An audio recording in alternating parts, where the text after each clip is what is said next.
Greetings, comrades. Welcome to All Power to the People podcast on Grown Folks Talking, Express Yourself Internet Radio via the Huddle Team app. We meet every Sunday at 12 p.m. Eastern Time. We discuss local, national, and global events that impact the material conditions of the people and provide viable solutions. We are here to find those tired of the way their lives are socially constructed. As Panthers, we use dialectic materialism. As Dr. Huey P. Newton stated, power is the ability to define phenomena and make it act in a desired manner. From combating the housing crisis to police patrols, we are the vanguard in place to serve our communities. The purpose of this program is to highlight contradictions in the electoral process, which Western culture calls politics.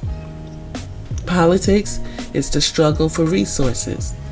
Participating in America's electoral process has only taken resources from the people and handed it to the oligarchs and the professional managerial class that serve them by maintaining the status quo through coercion. We know that power lies with the people, and it is our duty to organize and educate the community so that they can fight for their own liberation. So please, join us every Sunday at 12 p.m. You can join by downloading the Huddle Team app, join online, or call in. The app and joining online is free, but if you call in, standard messaging rates may apply. Links to the show will be provided in the caption. This is General Secretary Patience of the new Afrikan Black Panther Party, NAB-PP North. All power to the people. Classroom to give somebody some higher experience in that motherfucker. You know what I'm saying? Without restrictions, because like I said, we all about selfless acts of love. We're not trying to disrupt nothing, we're just trying to create something. So we can get that. And just what we don't know, let us know. You feel me? Like, if it's a slumlord that's trying to get a contract, I know you might have to fuck with him, but let us know how he moving, so we can tell people don't fuck with him. You know, like, you need the inside job. You know what I'm saying? So that point, if he were to go put up the nets or anything himself, is there any recourse that he needs to be prepared for? If you were Not really. I mean, one of our just them taking it down. You gonna give me the face of the property charge, putting up basketball hoops. Let me sign out, give me my ticket. Shit over with. I'm gonna plead guilty. Hey, yo, I'm here with Frank and Subi. Hey.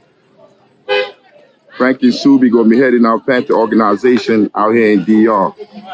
You wanna see what Frank been up to?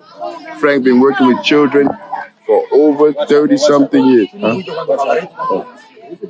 Hola. Frank been working with children for over 30 years. Yo, look at this, man. Look at this. Look at this. Yo, children are our future. Hola, señor. Yo, children are our future. I mean, everything we do, our focus is mainly on the children, organizing and working with the children. Look at this, man. It's like a gold mine. It's a gold mine for the future. Look at this. Look at this. I mean, came out to DR, started telling them about the Pantherism, telling them what we do. So now our duty is to provide the resources while we're teaching them what Pantherism is about. ¿Quién sabe qué What position y'all play? Pitcher? Everybody pitcher? Outfield? Center field, left field, right field? Left field? Pitcher? Second base? Who's the best out there? ¿Cuál es el mejor aquí? El mejor. Sí. They're all the best. Everybody the best? Everybody the best? You want to know if like those 1 year or The whole field. de todos? Who's the best pitcher? ¿Cuál es el mejor pitcher de todos? Oh, yeah, from them. That's it. Over there? That's what's up, man. That's what's up. What's his favorite? What's his best Nah, pitch? I am. What's his best pitch? He's the best pitch. What's his best pitch? What's his best pitch? Fastball, curveball. What's his best pitch? Curveball? You throw Cuba? See? What time you play? Yeah. How old are you? ¿Cuántos años tiene? Oh, 16.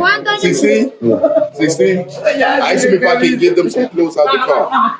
Oh, I said they want to get some clothes out the car. él quiere saber si usted quiere alguna ropa. That's what they want. He said, if you want. Let's go. Go, man. We go African for his son. Yo, don't do it. Africa, you do too guys, bro.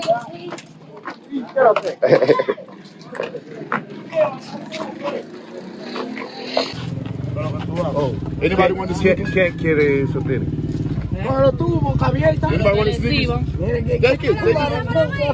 Yeah, take the sneakers. Take it.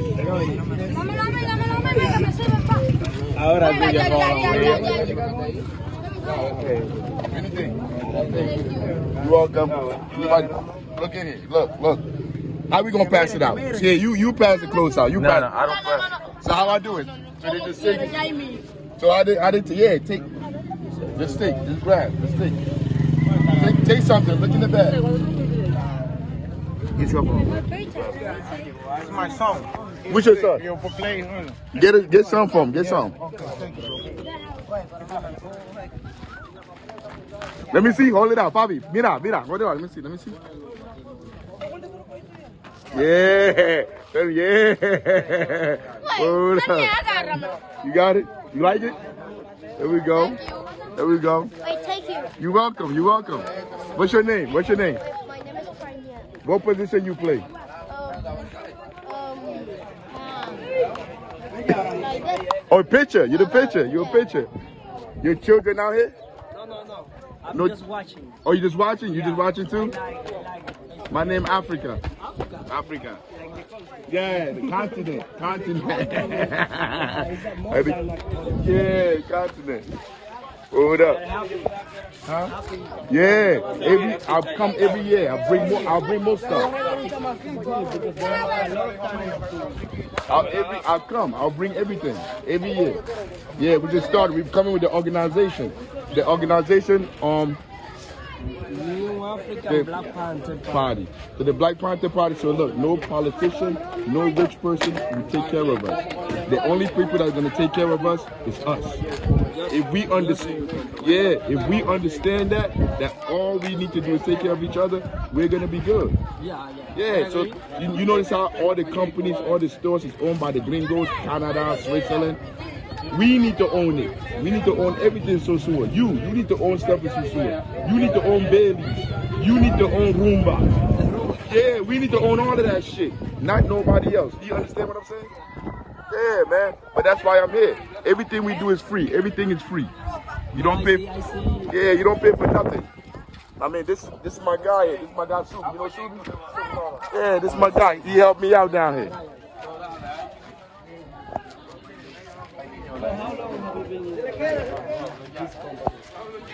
I've been with this company for about 7 years, but it's been here since 1969. I'm the leader of the company. I'm the leader now of the organization. Yeah. So we come down. He's gonna be down here working down here in the organization for me. Yeah, he's gonna be here working here. Also, do you visit Puerto Plata? Yeah, I work Puerto Plata everywhere. I go everywhere. I stayed in. I'm from Puerto Plata. So you want to help me do this in Puerto Plata? I'm about to cut off the camera and I'm about to take your number. We're going to do the same thing. You know, the person that run the baseball, he helping me too. I live next to baseball. Man, what's your name, man? Tell them your name, man. My name is Brian. I'm teacher of natural science. Natural science? Natural science. Oh my God, I'm hitting a home run everywhere I go, man. Bobby, mira. Good? You good? There we go. Biology? My God.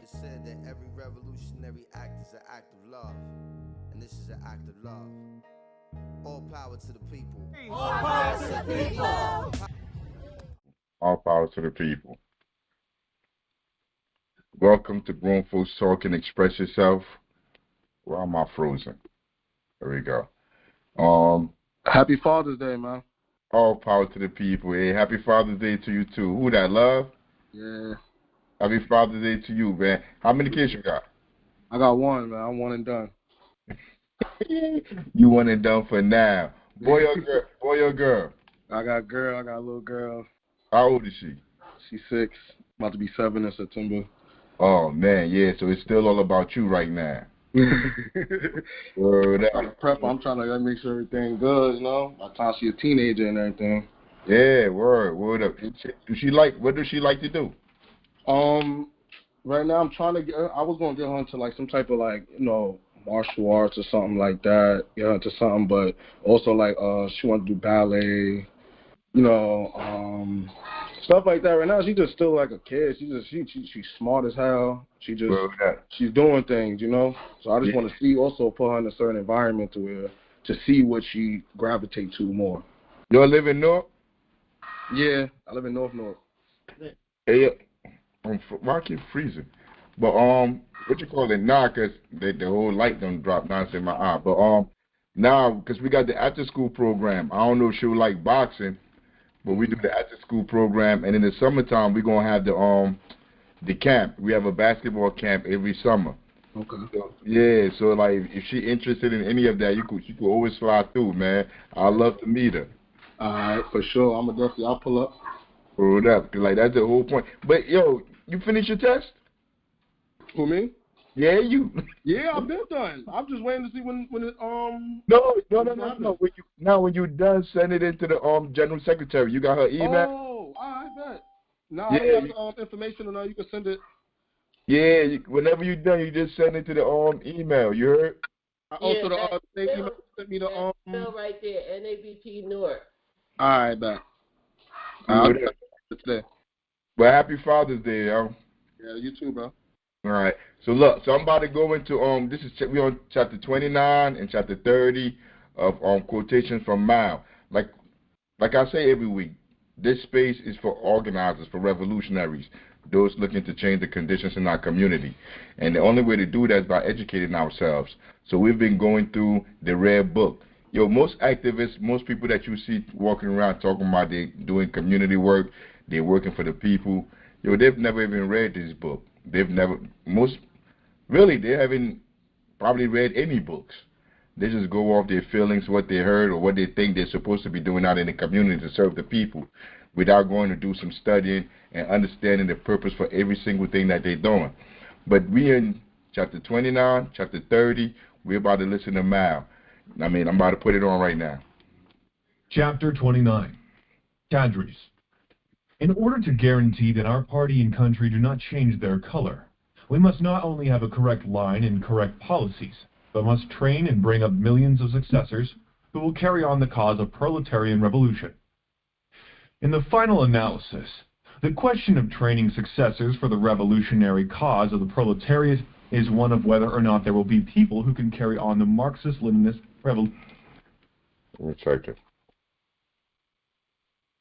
revolutionary cause started by the older generation of proletarian revolutionaries.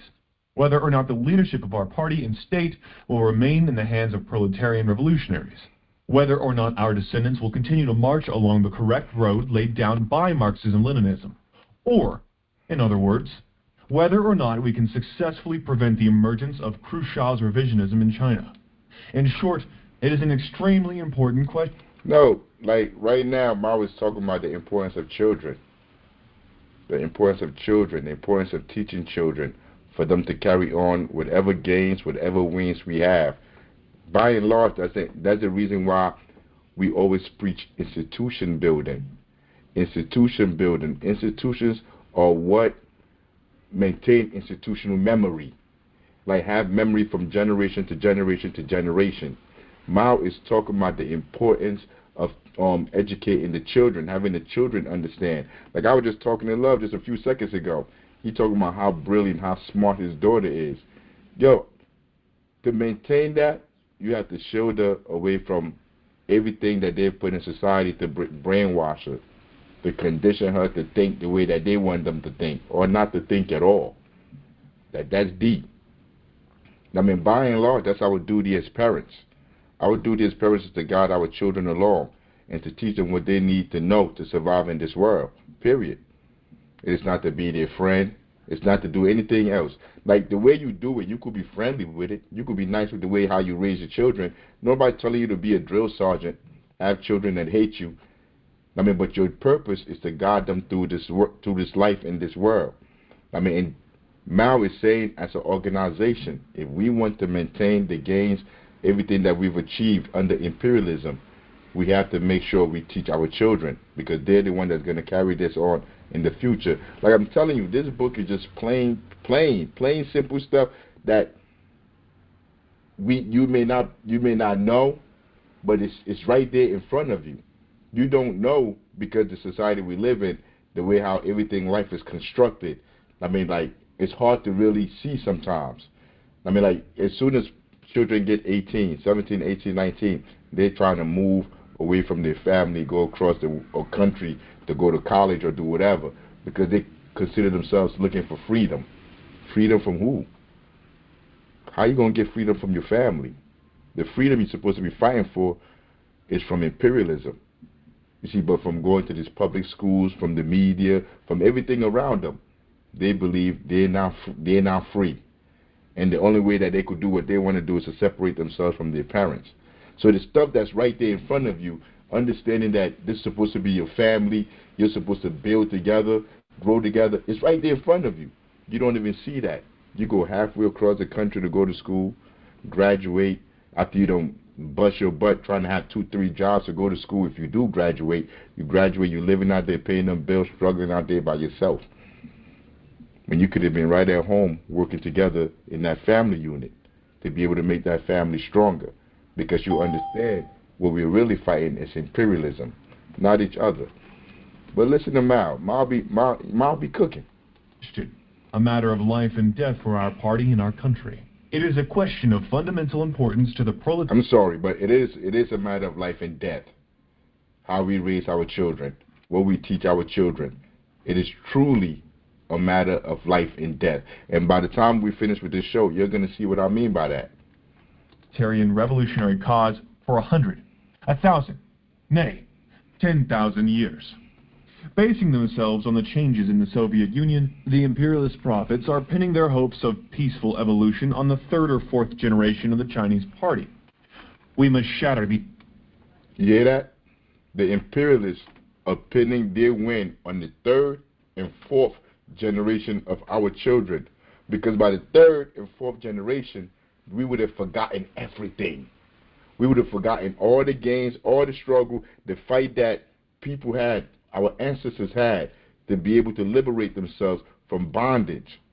We would forget all of that after 2 or 3 generations. So Mao is saying this is what they're waiting for. We have to be prepared for that. We have to be. This is not a fight for 1 week, 2 weeks, a day, a few hours. This is a fight for hundreds of years, thousands of years. This is the enemy that you're facing, and you must understand that. And if you don't understand that, everything will confuse you. These imperialist prophecies. From our highest organizations down to the grassroots, we must everywhere give constant attention to the training and upbringing of successors to the revolutionary cause. What are the requirements for worthy successors to the revolutionary cause of the proletariat? They must be genuine Marxist-Leninists and not revisionists like Khrushchev wearing the cloak of Marxism-Leninism. They must be revolutionaries who wholeheartedly serve the overwhelming majority of the people of China and the whole world, and must not be like Khrushchev, who serves both the interests of a handful of members of the privileged bourgeoisie stratum in his own country and those of foreign imperialism and reaction. They must be proletarian statesmen, capable of uniting and working together with the overwhelming majority. Not only must they unite with those who agree with them, they must also be good at uniting with those who disagree, and even with those who formally oppose them and have since been proved wrong in practice. But they must especially watch out for careerists and conspirators like Khrushchev, and prevent such bad elements from usurping the leadership of the party and the state at any level. They must be models in applying the party's democratic centralism. Now let me pause, because he keeps mentioning Khrushchev. I don't know how Khrushchev, whatever, however he's saying it, but Khrushchev was the leader of the Communist Party in in Russia after Stalin. I think Stalin died. He was the leader of the party, and he walked away from everything that Stalin, what the revolution was about, and he decided he went his own path. And Mao is saying we have to make sure we teach our children, to get our children to understand the path that we're walking on for 1,000 years, whatever he said, because he's linking it to Khrushchev, how Khrushchev went away from what the revolution, whatever they want to do in Russia, how they saw their revolution. Khrushchev went away from that, and he separated from Stalin, and Mao is criticizing him for doing that. I mean, and it caused them. But I think what the fall of, what was it? Did I say 89, 88, 89, somewhere around then? I mean, it caused them, the decision that he made. I mean, but that's what he's talking about. He's talking about Russia. He's talking about Khrushchev in Russia. Master the method of leadership based on the principle of from the masses to the masses, and must cultivate a democratic style and be good at listening to the masses. They must be despotic like Khrushchev and violate the party's democratic centralism, make surprise attacks on comrades, or act arbitrarily and dictatorily. They must be modest and prudent, and guard against arrogance and impetuosity. They must be imbued with the spirit of self-criticism and have the courage to correct mistakes and shortcomings in their work. They must never cover up their errors like Khrushchev, and claim all the credit for themselves and shift all the blame on others. Successors to the revolutionary cause of the proletariat come forward in mass struggles and are tempered in the great storms of revolution. It is essential to test and judge cadres and choose and train successors in the long course of mass struggle. Our party organizations must be extended all over the country, and we must purposefully train tens of thousands of cadres and hundreds of first-rate leaders. They must be cadres and leaders versed in Marxism-Leninism. And I need y'all to pay attention to that, where he's talking about training the cadres, going out training thousands of them. That we have to train them. The people outside don't understand, don't know. They've been socialized to believe what they believe. If you're really a revolutionary and you're serious about changing the material conditions outside, you must understand your primary job as a revolutionary is organizing and building the cadre. That is what your duty is.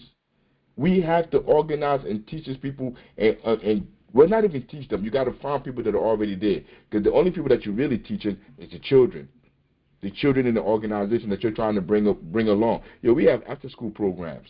We have all these activities, all these different. I don't care for boxing. I don't care for basketball. I don't care for none of these, whatever, these sports. I'm not beat. I don't watch none of them. I don't watch the NBA. I don't watch the NFL. I don't watch none of them. But I use them to organize, to work with the children, to build that cadre. That's why we have Panther Cubs.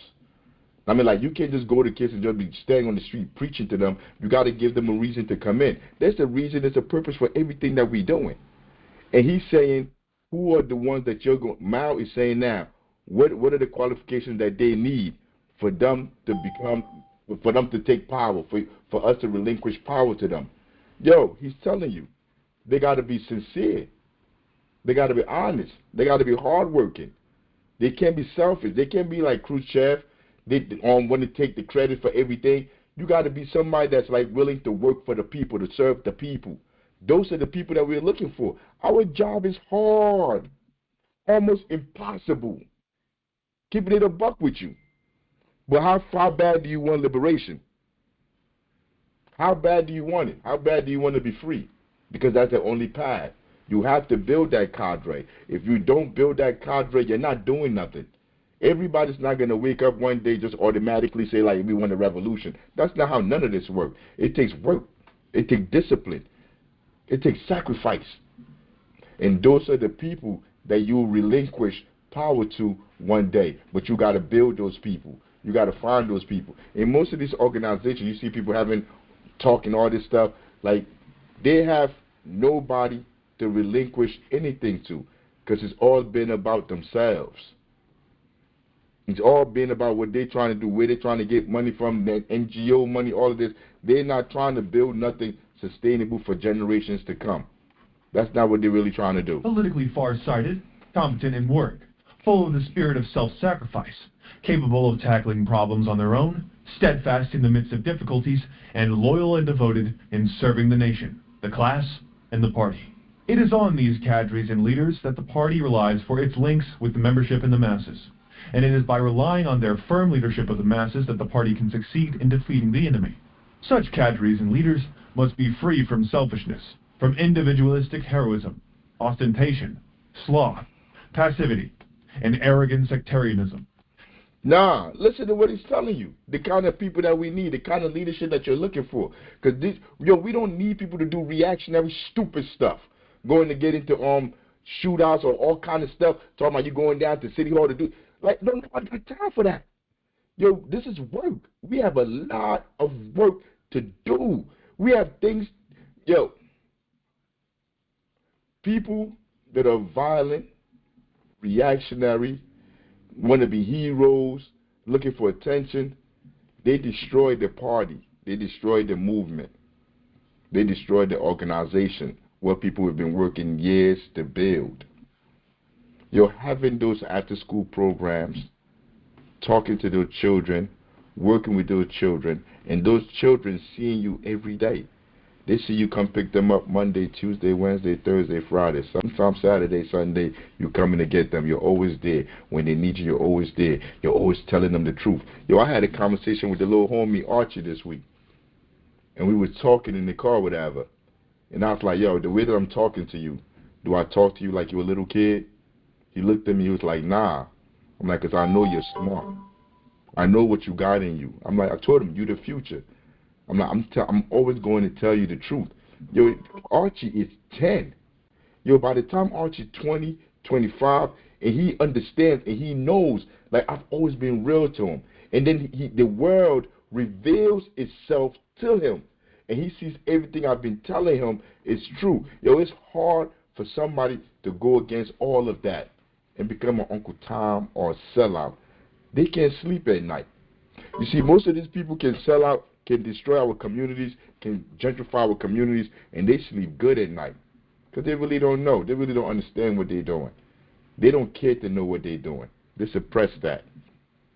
But when you raise a cadre from like when they that young, 7, 6, 7, 5, 4, and you're working with them all through their lives, yo, it's rare that they turn away. That's what the church do. They get you when you're a baby. That's what all these religious institutions do. They bring you in as a kid. And as you grow, as you get older, you hold on to those things because you identify by them. That's what we must do in the struggle. That's what we must do in the liberation. Then that kid don't turn into an ICE agent. That kid don't turn into the police officer, the sheriff that's locking you up or locking your brother and sister up, locking your neighbors up. They understand what their purpose is. They understand never to become a cop. And they must be selfless, national, and class heroes. Such are the qualities and the style of work demanded of the members, cadres, and leaders of our party. Cadres are a decisive factor once the political line is determined. Therefore, it is our fighting task to train large numbers of new cadres in a planned way. Yeah, that when the political line is determined. Peep that. Cadres are important when the political line is determined. We know our political line. We know our enemy is imperialism. And once we know that, and you get the children to understand that, you get them to see it. Because the world is going to reveal itself. The world has no choice but to reveal itself to them. They already see it when they go to school. They know the teachers don't really care. They're just there. They're just there for a paycheck. They know they're really not learning in them schools. These kids know it at 10 years old, 9 years old. They already know how to manipulate the teachers, like move around. Like they know nothing's going to happen to them. Yo, I'm telling you, mile deep, man. I wish more people would listen to this. Would listen to Mile. That's why we got to build our own institutions, because they would never teach this in school. The criterion the Communist Party should apply in its cadres policy is whether or not a cadre is resolute in carrying out the party line, keeps to party discipline, has close ties with the masses, has the ability to find his bearings independently, and is active, hardworking, and unselfish. This is what appointing people on their merit means. It is necessary to maintain the system of cadre participation in collective productive labor. The cadres of our party and state are ordinary workers, and not overlords sitting on the backs of the people. By taking part in collective productive labor, the cadres maintain extensive, constant, and close ties with the working people. This is a major measure of fundamental importance for a socialist system. It helps. You hear that? Who you organize, who they working with, they work with the people. You don't get the people behind the desk with the ties on, with the suits on. Those people ain't beat. You organize the people that are going to work with the people, and they by and large do it on their own. They do it on. You don't need to be on their backs. Once they understand, once they know, and they're closer to the people. They're closer to the people than the person that's sitting behind the desk with the suit on, with the tie on. They ain't trying to hear you. They're comfortable. Helps to overcome bureaucracy and to prevent revisionism and dogmatism. We must know how to judge cadres. We must not confine our judgment to a short period or a single incident in a cadre's life, but should consider his life and work as a whole. This is the principal method of judging cadres.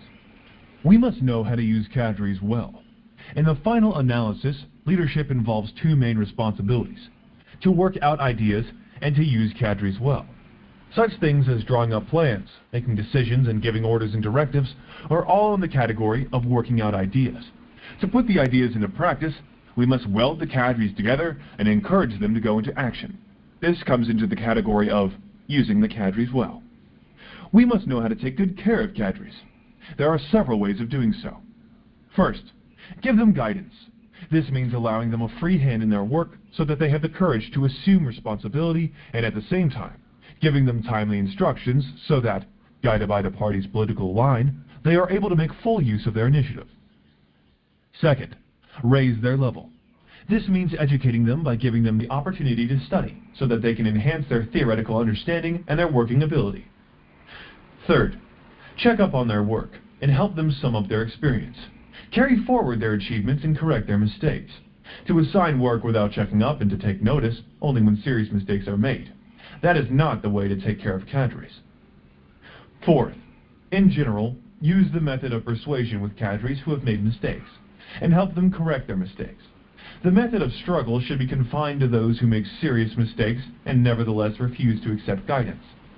Here, patience is essential. It is wrong lightly to label people opportunists, or lightly to begin waging struggles against them. Fifth, help them with their difficulties.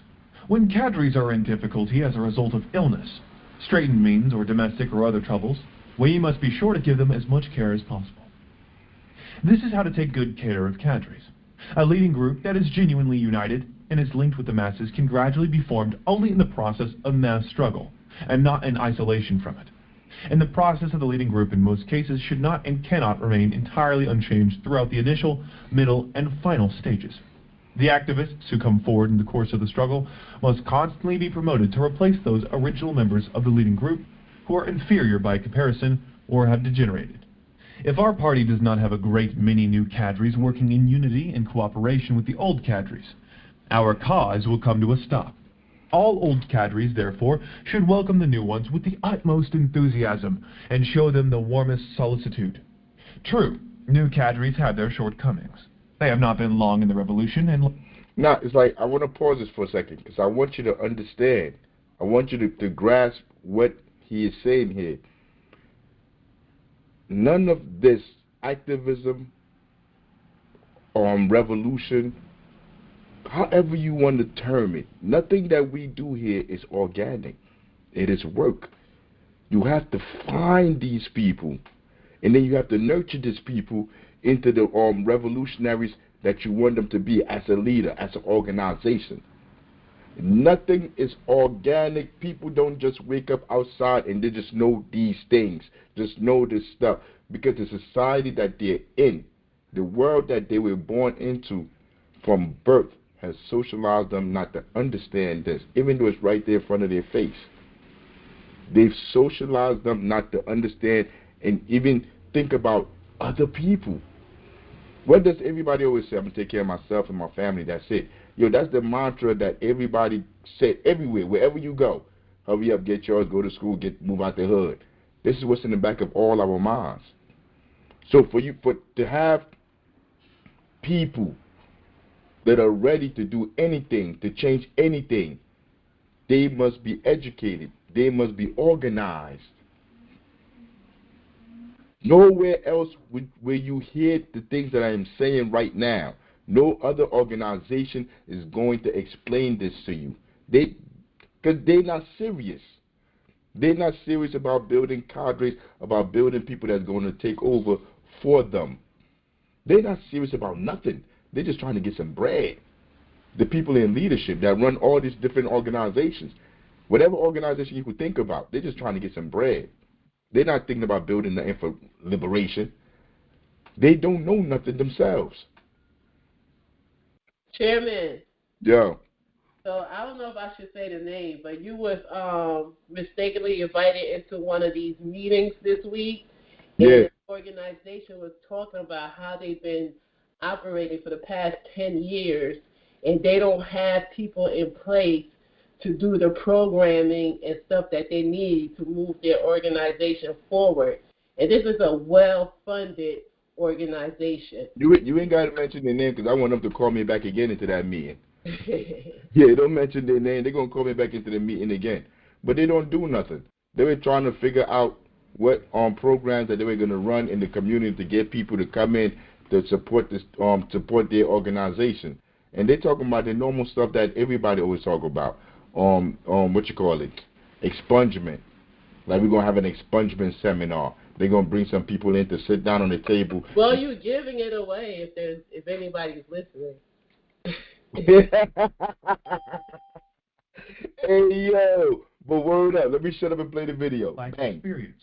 And unavoidably, some have brought with them vestiges of the unwholesome ideology of the old society, remnants of the ideology of petty bourgeoisie individualism. But such shortcomings can be gradually eliminated through education and tempering in the revolution. The strong point of the new cadres, as Stalin has said, is that they are acutely sensitive to what is new, and are therefore... See that? You just mentioned Stalin. I told you he was talking about Khrushchev.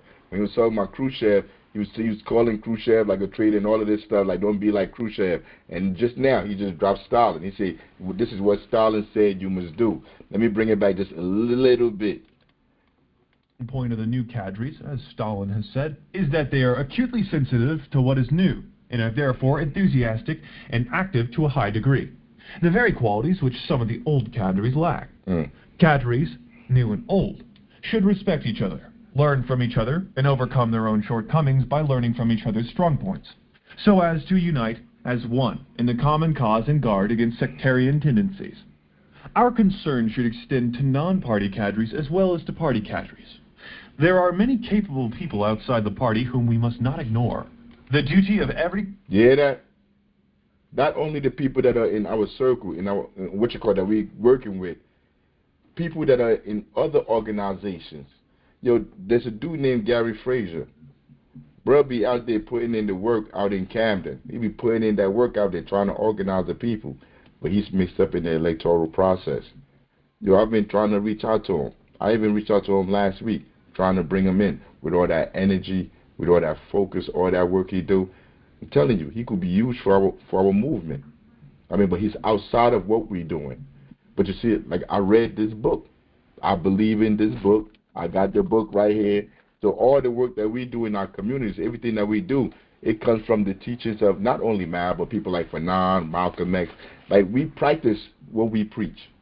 Communist is to rid himself of aloofness and arrogance, and to work well with non-party cadres, give them sincere help, have a warm, comradely attitude towards them, and enlist their initiative in the great cause of resisting Japan and reconstructing the nation. I don't know if Mutar here. I mean, but Mutar, if you're here, you could say something. But yeah, Mutar's not in our organization. But I like... Peace and blessings. How y'all feeling? Peace and blessings. Peace and blessings. What's going on with you? Oh, man, you know, I'm here. And what he's saying is exactly the truth as far as, you know, just because, you know, people have differences or maybe not in our organizations, as community members, is our duty to, you know, welcome them people warmly. And as far as our youth with our new organization, we have to understand that they don't know everything we know. They haven't been through everything we've been through. So we have to be a little bit more lenient with their ignorance or lack of knowledge. Wasn't you talking about this on Facebook earlier this week? Yes. When I saw you put it on Facebook, I'm like, yo, that's what we talking about Sunday. Well, no, I said, as soon as I saw it, that's where my mind went to. But that's what he's talking about. And you was talking about it, man. Yo, it's deep. Like, every week, every chapter we go through, you could just tie it along with what's going on in the community, yo. This book is like, man. Chapter 30. Youth. The world is yours, as well as ours. But in the last analysis, it is yours. You young people, full of vigor and vitality, are in the bloom of life. Like the sun at 8 or 9 in the morning, our hope is placed on you. The world belongs to you. China's future belongs to you. We must help all our young people to... See, he talking about China, but he talking about North. Like, real talk. Like, every day of my life, I work with the children. When they come inside the car in the morning when I pick them up, yo, this is what I'm talking about. Yo, bro, don't go in there acting stupid. Yo, you the future. Yo, I need to go in there and learn the stuff that you need to learn because you need to take care of us in the future, bro. This is the conversations I have with them every day. Even when I'm dropping them home at night, after we come back from the gym, we talking in there. Yo, don't go to school doing something stupid. I picked them up on Friday. Man, Alex, I'm putting you out there. My little bro, Alex, was acting up in the class. And when the teacher told me, I looked at him like, what? I mean, Alex, you're supposed to be on the honor roll. You ain't supposed to be acting up. You see, but he get into that age, that 10 years old, 4th grade, 5th grade, where they start to be like with their friends and stuff and do what's cool, like playing around, playing little games, not listen to the teacher. This is when you need reinforcements in their life. People that are going to tell them, like, yo, that's not what you do. That's not how you move. For them to understand that behavior is not acceptable. I mean, like, I'm telling you, but all of that is, I learned that from reading math, from reading and studying and understanding all the stuff that he's telling me right here. And I implement it every day in my life.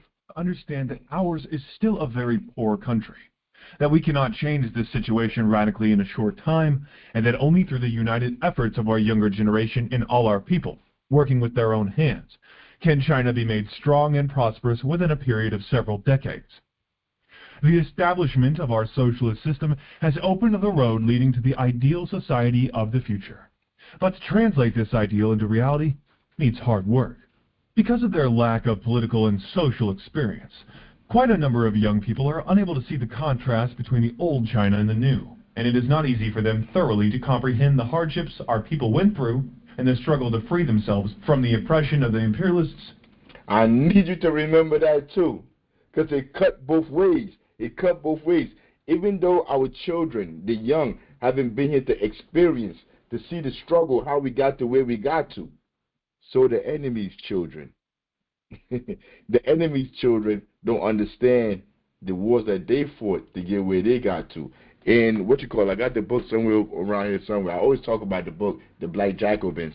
I think he called them the small whites and the big whites or some, whatever. I mean, he talked about them in there, but it's the same thing, doing right after slavery. I mean, like, he was like, this young, in the Black Jacobins, he was saying, these people, these new white folks that are in power in all these islands, in all these Caribbean islands, they really don't understand the struggle, the fight that their forefathers went through to be able to colonize people. So now they're all, just like Ma was talking about, you can't get too confident, I forgot the words he used, but they're overconfident. And all of that plays into what we're going to be, the things we're talking about today. And Kuomintang reactionaries, or the long period of arduous work needed before a happy socialist society can be established. That is why we must constantly carry on lively and effective political education among the masses, and should always tell them the truth about the difficulties that crop up and discuss with them how to surmount these difficulties. The young people are the most active and vital force in society. They are the most eager to learn and the least conservative in their thinking. This is especially so in the era of socialism. We hope that the local party organizations in various places will help and work with the Youth League organizations and go into the question of bringing into full play the energy of our youth in particular. The party organizations should not treat them in the same way as everybody else and ignore their special characteristics. Of course, the young people should learn from the old and other adults and should strive as much as possible to engage in all sorts of useful activities with their agreement. How should we judge whether a youth is a revolutionary? How can we tell? There can only be one criterion, namely, whether or not he is willing to integrate himself with the broad masses of workers and peasants and does so in practice. If he is willing to do so, and actually does so, he is a revolutionary. Otherwise, he is a non-revolutionary or a counter-revolutionary. If today he integrates himself with the masses of workers and peasants, then today he is a revolutionary. If tomorrow he ceases to do so or turns around to oppress the common people, then he becomes a non-revolutionary or a counter-revolutionary. The intellectuals often tend... Yeah, it's really that easy. It's really that easy. Hey, one of the biggest critiques that people that work in the government, people that are affiliated with the state, they always come at me with the same criticism. You used to work for Ras Baraka. Like, so what? When I found out he wasn't working for the people, he wasn't here to serve the people, I have all the right to walk away and say I don't want to work with him no more. I don't want to be around him. I don't want to support him. You have the right to do that. You just heard Mal tell you. Like, I'm going to bring it back just a little bit. Like, I keep telling you, like, this is like gospel. I'm going to bring it back. Listen on. If tomorrow he ceases to do so or turns around to oppress the common people, bring it back, and actually does so, he is a revolutionary. Otherwise, he is a non-revolutionary or a counter-revolutionary. If today he integrates himself with the masses of workers and peasants... So when I first came out of prison, Ras Baraka was in the streets. He was with the teachers. He was fighting, saying local control, this, that, and the third. He was next to me. He was next to me. Like, he used to be out there having protests on the street, stopping the whole block. We out there protesting. This is where I was at politically. I'm thinking this is what you do to change the what's going on, whatever, in the community. We out there. He side to side by me. Yeah, I'm rocking with him. Yeah, he really do care. Maybe he do care. His father's what? His father's Mary Baraka. Yeah, word up. You thinking like, yeah, he with the people, and then you continue on. Then today, he's a revolutionary. If tomorrow he ceases to do so or turns around to oppress the common people, then he becomes a non-revolutionary. Bang! You start kicking people out, people homeless, people starving, but you're getting richer and richer. Your family getting richer and richer. They're getting jobs everywhere. Everybody in your family eating, but people losing their home, they're getting displaced. People got to work 3-4 jobs to be able to survive. Nah, bruh. You're not a revolutionary. You're counter-revolutionary. I got 10 years of data to do the work on you and see it now. So now I understand. So what? So after I find that out, I'm supposed to still rock with them? Then I wouldn't be a Marxist, I wouldn't be a Panther. I'll be going against the teachings that I've learned. Once I find out you fool, you're a fraud, I got to keep it stepping. That's how this shit work here. Or counter-revolutionary. The intellectuals often tend to be subjective and individualistic, impractical in their thinking and irresolute in action until they have thrown themselves heart and soul into mass revolutionary struggles, or made up their minds to serve the interests of the masses and become one with them. Hence, although the mass of revolutionary intellectuals in China can play a vanguard role or serve as a link with the masses, not all of them will remain revolutionaries to the end. Some will drop out of the revolutionary ranks at critical moments and become passive, while a few may even become enemies of the revolution. Now, what is he talking about? Your academic. Chairman Africa, I have a question for you. Talk to me. What's up? Basil in the house. Hey, what's up, Basil? Okay. I know that voice. What's up? You know who? Yes. Okay, so we're talking about Baraka. Now, this is how I see it. Okay, you was working with him and you stepped off. Fine, that's great and that's good. But I know you are hard knocks and that's fine. I respect that respectfully. But I look at it like this. Baraka would have been a better candidate than that white woman who was running. I think like this. I'd rather have someone that work with the devil I know than someone I don't. I mean, he is uprooted with his father and with respects to the Black liberation movement and everything like that. And I don't think he hasn't forgotten where he come from. But then you say, okay, he's enriched his pockets. Why not? If you know something that can help you enrich your pocket and help the people at the same time too, why not? I mean, nothing. But that's the problem. Nothing he has done is enrich the people. But why do you say nothing? Nothing is such a broad term. All right, so check it. So check it out, right? So how much people make, how much it takes to survive, how your school is doing. All of these things are parameters on how you measure the accomplishment of whoever is in charge of that space that claims to be in charge. if more people after 10 years, over 10 years, if there's less black people here in Newark, you failed.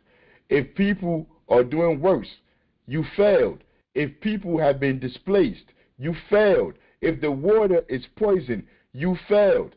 So if you give one person a house for $1, one person that you know, you give them a house for $1, that don't mean you did good. You failed. You failed the people. And what you call it, him being a better candidate than the other person, the other KKK racist person that they want to put in, that's not true either. Because both of them serve the same people. Both of them, both candidates, serve imperialism. They don't serve the people. So if they don't serve the people, it don't matter if they're black like me, or they white like a piece of paper, or they yellow, they brown, like, it doesn't matter who, or they gay, or they woman. It does not matter whatever you put in that space. They're still serving those that own the buildings, those that own the roads, because now, yes, they own the road. Even though we pay taxes to fix these streets and everything, to fix these highways, private companies now own them. They own everything. Surveillance. Go ahead. Then it's not his problem. He can't fix everything, Chairman. And then why elect them then? Everything. I figure like this. I'm going to get the devil I know and work with him and work together and see if we can do, like you know who I represent. I represent the People's Organization for Progress, right? We're on the street. We never have to worry about security, okay? We know the Barack. Because you work for the state. Because the People's Organization for Progress is a wing of City Hall. They're there to promote City Hall. They're there to have. No, that's not true. What you mean? They just had a rally. They just had a rally. POP just had a rally where they had MacGyver come up there and speak. The police is driving around making sure everything is safe. You think that's a revolutionary organization that's working with politicians, promoting we don't work with let me let you in on something. Baraka has never been to has not since he's won to talk to us. Yes, he has. Yes, he has. Yes, he has. Yes, he has, Basil. Where? Larry Ham. Wait. He might. What do you mean? Go ahead. Larry Ham is Ras Baraka. Larry Ham speaks for Ras Baraka. No, that is not true. They collide on a whole lot of things. That is. Larry Ham is on the radio. If that boy is with. You on the radio, Chairman? I heard you. Yeah, but I'm not on the radio. I'm not on the radio promoting imperialism. No, I'm not on the radio. No, that's not true. I've been a member for the last 15 years. Larry Ham is on WBAI. That's not true. That's not true. What's not true? You want me to get the audio? No, the audio about what? Just because about Larry Ham on WBAI promoting Ras Baraka for governor. We all collectively endorsed him as the. So what does that make you? What does that make you? Collaborator. It doesn't make me anything. It makes me. It doesn't make you a collaborator? It makes me a part of the political process. And it's not a political process. That's that's counterinsurgency. When you're working with the government, you're not serving the people. Ras Baraka is the government. The people are. Ras Baraka is not the government? He is the government, but that's not true. You got to understand. What is not true? Let me just say, you just had that man play it, right? You had, what's his name, the guy who you play every week, or, you know. Mal said we can work with the people to come together for a common cause. Chairman, what is your common cause? Your organization is to do what the people, right? The people. The people. But let me tell you something. We're not going to get anywhere unless we involve ourselves in the political process in some way. That is not the political process. Go into City Hall. Go into City Hall. Let's go into City Hall. The political process is struggle for resources. Go into City Hall. To ask them for anything, it's not a struggle for nothing. It is capitulating. The struggle for resources It's you and I, the people, organizing together themselves to get resources, not going to the government to ask the government that's oppressing them to give them resources. That is collaboration. That is capitulation. It's anything but liberation. And I didn't make those rules. That's not the rules that I made. Rules are man-made. Laws are all man-made. Who are laws made by? Slavery was a law, correct? It was a laws are made by science. No, science. Yeah. Can I join in for a second, please? Made slavery a law? Can I join in for a second, please? Let it finish first. Go ahead, Basil. You want me to let Mutar in, Basil? Can I join in for a second? Sure. All right, go ahead, Mutar. Peace and blessings, Basil. I just have a problem joining with any devil. Whether I know the devil, whether I don't know the devil. The fact that I know a devil is there makes me try to find where God is. I don't want to work with the devil knowingly, especially if I know the results, the fruit that tree bears. If I know the fruit that tree bears, I want to go to a tree that bears good fruit. All power to the people. All power to the people. But Basil, you got any more words? Or you good? Oh no, I'm just saying. Listen. I want you to know respectfully that it's always good with you and I. And I think if anybody on this call can't voice what they feel, because you the type of person, you have very tough skin, and you like to be challenged, and you like to have conversation. You don't want no one to be sitting here and agreeing with you and saying, oh, that's full of bull crap. You know what I mean? You rather be able to speak up, right? And that's what I do, and it's all good. So No. And I want you to do that. Now, real talk. Like, we having this conversation. I want whoever comes here to be able to have that dialogue. As Marxists, we believe in having this dialogue. It's called ideological struggle. Yes, ideological. Absolutely. I mean, so let me finish out this little bit. But yeah. Things only in mass struggles over a long period. Apart from continuing to this almost over. I almost missed this. Now he's talking about the different kind of cadres, different kind of people that are in the organization that you will have in the organization. And he's talking about this is like the middle class people, the intellectual, and he's describing them real quick. I need you to listen because it ties into what we were just talking about. The interests of the masses and become one with them. Hence, although the mass of revolutionary intellectuals in China can play a vanguard role or serve that these intellectuals can play a vanguard leadership role, although they can. So link with the masses. Not all of them will remain revolutionaries to the end. Some will drop out of the revolutionary ranks at critical moments and become passive, while a few may even become enemies of the revolution. The intellectuals can overcome their shortcomings only in mass struggles over a long period. Now, what he's talking about is they compromise from the start. From the start, they compromise. He's telling you they could even join the other side. I mean, think about it. If you're living in the suburbs, you got a good job, you're paying your bills, you're able to survive out there. That's a lot to ask them to commit class suicide and come and join us in the communities, in our community struggle. Because if you really start to struggle, really start to work, they're going to fire you. They're going to get rid of you. You're going to have to deal with some consequences. Hey, I can't get no job in North around here. I can't get no job at the schools. I can't get no job anywhere.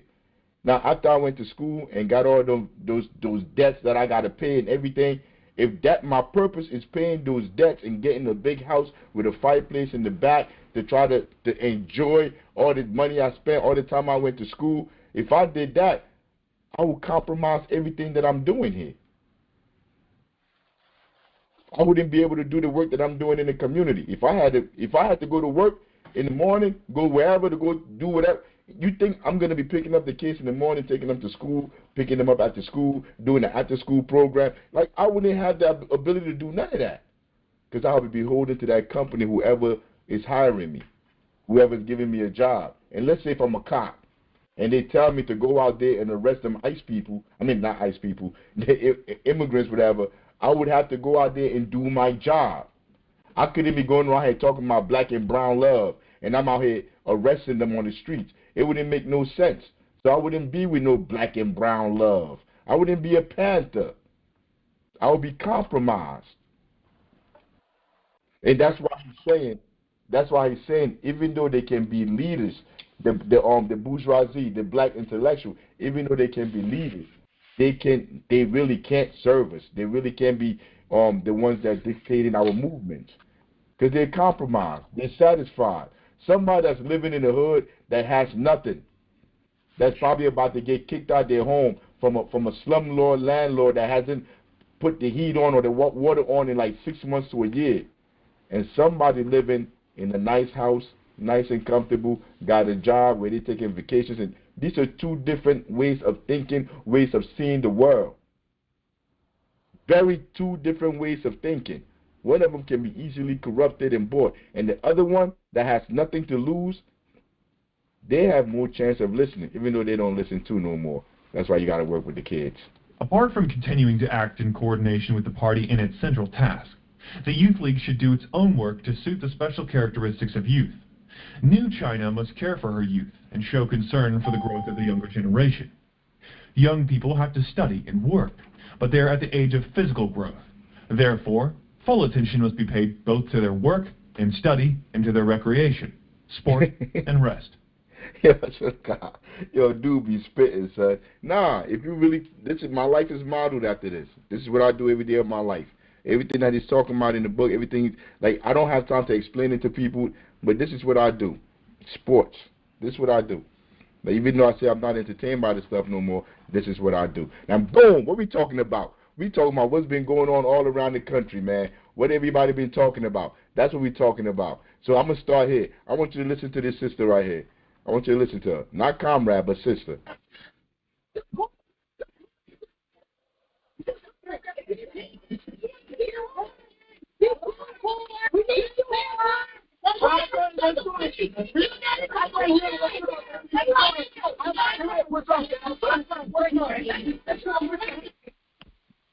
That's the conversation.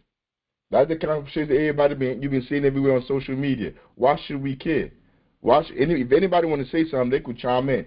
But why should we care? And if anybody has that question, go ahead. I just saw love. I was gonna say, like, I was gonna ask what was our stance on, or what was the stance on the ICE thing going on, because I see, like, and I don't got no problem with no, Latino community or Hispanic. North Newark is predominantly that, bro. Like, I'm around all the stores I'm around, everything is Hispanic.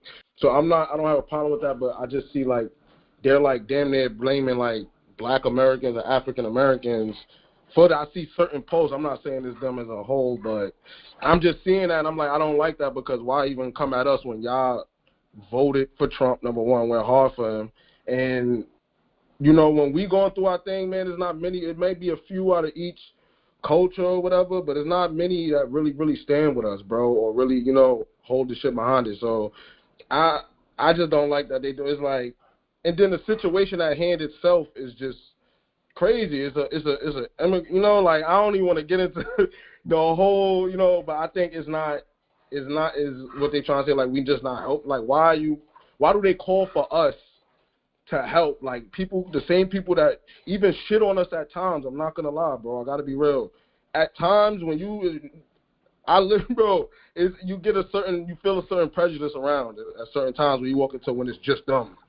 And it's like, like, I done went into they have, bro, on Clifton Avenue and Bloomfield Avenue, there's a whole job agency, bro. I lived here for 4 or 5 years.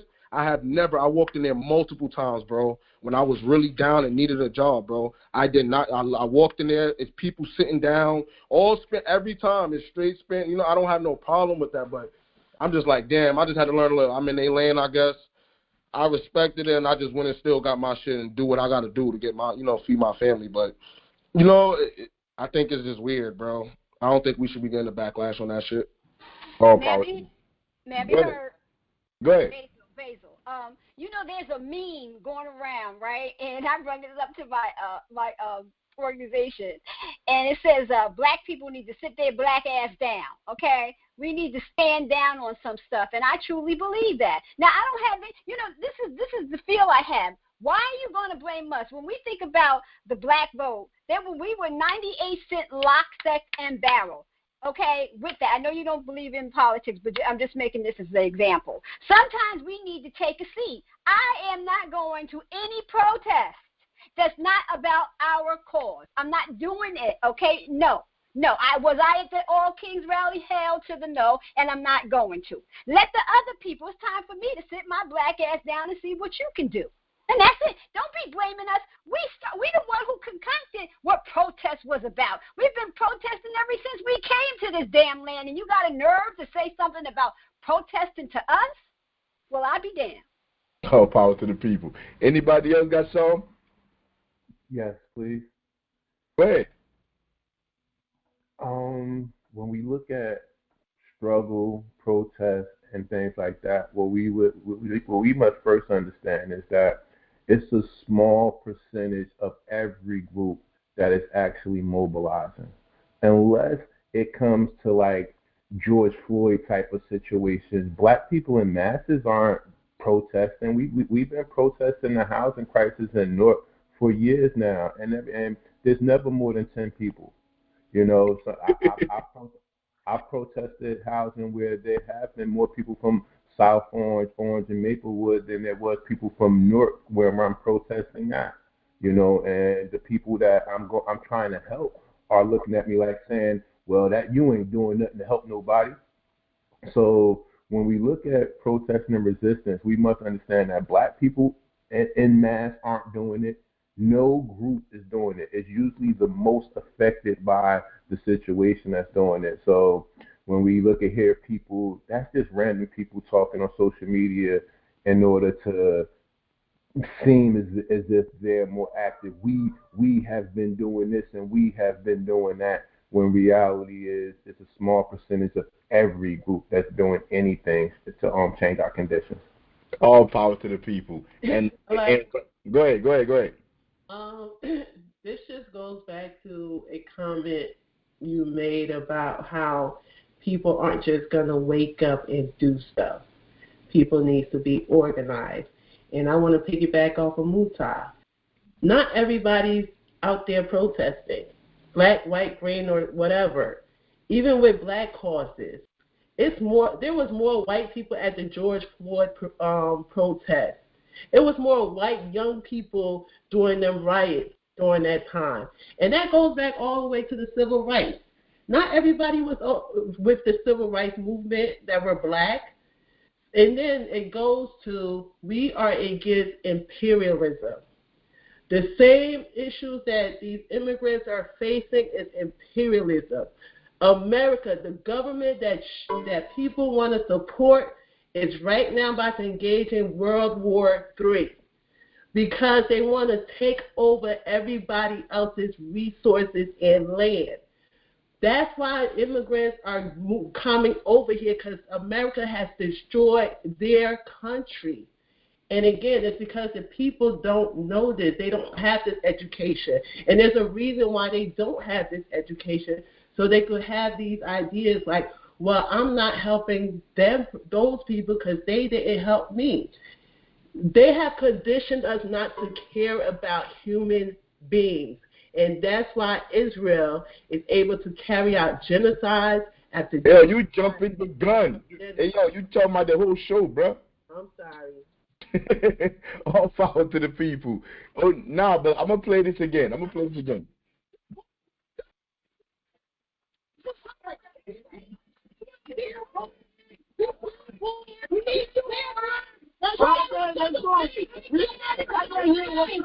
Hey, yo, to act like our community don't feel like this and the people in our communities don't feel like this, it's a practice to be it's malpractice in legal terms. It will be malpractice to act like our community in general, by and large, don't feel like this.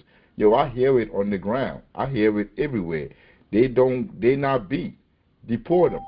They calling ICE. They can't get, they say they can't get jobs. You know, let me give you a story. When I first came home from prison in 2008, yo, I was in prison. I made up my mind. I'm never getting locked up. Yo, I got stabbed in the back. I got stabbed in the head. I almost died in prison a couple of times because I was the same person that I was when I was in the street, same hard head. I mean, I almost died in there. When I walked out of there, I told myself, I'm never going back. Yeah, I went to go get jobs. I used to go down to Ferry Street, down there on Ferry, down there where they got all them whatever number blocks, whatever the divisions, all kind of whatever names they call that stuff. But they got little factories down there. And I used to go down there to go try to get a job. My last name is Ibiang, Ibiang. So if you look on a job application, I don't look like no Johnson or whatever, or Thompson or whatever. So they'll see my application and then they'll call me in. And then when I come in there, they find out like I'm a citizen, like I'm an American citizen. Like they'll tell me that they don't have no job for me, whatever. They don't have no openings. But I'm seeing like a whole bunch of other people come in and it seemed like they're getting jobs and stuff. I went to a couple of places like that and I was pissed off. I mean, like that was my experience going through it. This was like in 2008 when that was going on. If I wasn't politically educated or didn't take my time to get politically educated, how I would have saw that situation, saw what was going on, would have totally been different. But my experience is different from the masses of the people. They don't understand these issues on the level that an activist or organizer, somebody that studied these issues, a historian, they don't see it on that level. This is these people that you see right here, by and large, most of the people that you hear say deport them, do this, do that, they belong to no organizations. Keeping it a buck with you. By and large, these people that you hear that say calling ICE come get them, that they belong to no organization. They don't feed nobody. They don't help house nobody. They're not in debt with the streets. They're not on the ground, boots on the ground, working with the people. Because if you're boots on the ground, working with the people day to day, you in these communities, your perspective on everything is different from the way these people are acting. Because you would act, you would be surrounded by the same people that you're talking about deport. You will know these immigrant families. You will have some of their kids in your after-school program. They will be, you know, their children. If you have boots on the ground working with them, like right here, this is this song right here is by AZ. So like, I mean, I don't want copyright infringement, whatever. But this, we took food. This is the young lords. You know how they saying, like, black people always saying like, yo, like Spanish people don't do nothing with us. They don't stand with us. This is the leader of the young lords. We took this food over to I think it's Harlem. I think it's somewhere in Harlem. General Secretary, where did we take the food to? It was Harlem. Yeah, in Harlem. They have a base. Yeah, the young lords have a base over there. Just like we the Black Panthers in North. The young lords have a base over there where they feed the community, clothe the community, have their political education. Yeah, we took the food over there, and just like Muta was just saying, everybody's not out there on the streets organizing. It's a small percentage. This is, I guess you would call them brown, person that I work with on the streets. Yeah. That's somebody that's Susie. This defines me. This used to be my jam too. Spirit of Marcus Garvey, Babar Muhammad, Mega Alexander, Morgan, God body. The scripture says the laws inside me. Show love, I was so part of God. Baby, my soul. To tell somebody, baby, with sense. We all need something else. Let's do our daily events. Bear with me. The toughest niggas tear quickly. No lie, pop still crying. Near 50, freedom of death. I give niggas a reason to sweat. There's no test. Verbally, it's like I'm seeing it to best. Who wants to try? Yeah, but that's Subi. He did the video. We took the food over there. He works in the community, feed the community. We were talking about building cadres. That's how you work with people, work community to community to build intercommunalism. Yo, these people screaming right here, I guarantee you they don't do no work on the ground. They haven't had no political education. They never read Mao. They don't understand who their enemy is. They don't understand, like the General Secretary said, these people that they see out there, these migrants, these people. And most of the time, yo, the funny part is the people that Trump is by and large, the ICE that they're out there deporting, is people that already got paperwork. You see them on TV. They're telling you these people don't have no paperwork. They're not legal residents. Yo, they're lying. These people are legal residents. Yo, listen to, like, this is in their Congress. This is the conversation they're having in their own Congress. Listen to them. And then this one's my favorite. I don't know if you know this, but you guys have $858 million, again, almost $1 billion. See that? A 42,000 bonus to every ICE employee in addition to their salary. That's what those ICE agents are getting for them to go out there and do what they're doing to other human beings to remove them. These same human beings that escape wars caused by this government disenfranchised their community, got rid of their politicians, overthrew their politicians, destroyed their country, so they take their family. Just like you would take your family. If I had a family, I would take my family and I would try to run and try to find a place for my family to survive. Well, maybe not me. Maybe I would stay and fight. I don't know. But I wouldn't stay and fight here. I'm not fighting for this country. But by and large, like I'm saying, these people get their family and they try to find safety for their family, and they come here. And by and large, the government probably let them in. They open up the gates for them to come in. See, because they know once they come in, we're going to also make money by going over there, locking them up in the jails, deporting them. Or, like, they understand what they're doing. Democrat, Republican. This is Obama. Obama, Republican. Listen to Obama. I mean, Obama, Democrat. Listen to Obama. You'll be deported. If you plan to enter the U.S. illegally, your chances of getting caught and sent back just went up. The actions I'm taking are not only lawful, they're the kinds of actions taken by every single Republican president and every single Democratic president for the past half century. What did I just say? That's what they've been doing for the past you say half century, but this go all the way back to what's his name, man? The black dude that escaped from slavery, learned how to read. I think he helped Lincoln trying to get black folks to go over there. What's his name, man? Frederick Douglass. You go back to Frederick Douglass. Is it Fred? Yeah. And he's talking about the same thing. He's talking about the migrants coming in from Mexico that's coming in, that they're bringing in. He said the government is bringing them in to depress wages. It's the same thing going on now. Remember I just told you about that company I tried to go get a job at? With that factory, they wouldn't hire me because if they hire me, they got to pay me a certain amount of money. But if you hire somebody that's undocumented, you could treat them like a slave, you could rape them, you could do whatever you want to do to them. They're not going to report you. So that sounds like capitalism, right? That is capitalism. Yeah. I mean, they're going, like, these are the people that's, when they come across, just like with slavery, when those people come across trying to seek a better life, they will do whatever they can to them. So now, love, you go try to go get a job, you go down there, they're not giving you the job because they're paying whoever down there $5. They paying them $7 because love, they will have to pay you $20, $25. So now love mad because love like, damn, I can't even go in here and get a job. But they could go in here and go get a job. But the whole thing is that migrant ain't set up that system. That system, they didn't set it up. They just trying to survive in that system. Go ahead. They didn't make the laws and policies that allow these businesses to survive in the system as such. The politicians. Obama, the politicians. These people, like Obama, he's a hero. People bring it back to local. When the ICE locked them people up at that restaurant, at that seafood place, Ross made sure that he said, do not mention the business name. Why are you protecting the business? Because they give him his campaign funding, allegedly.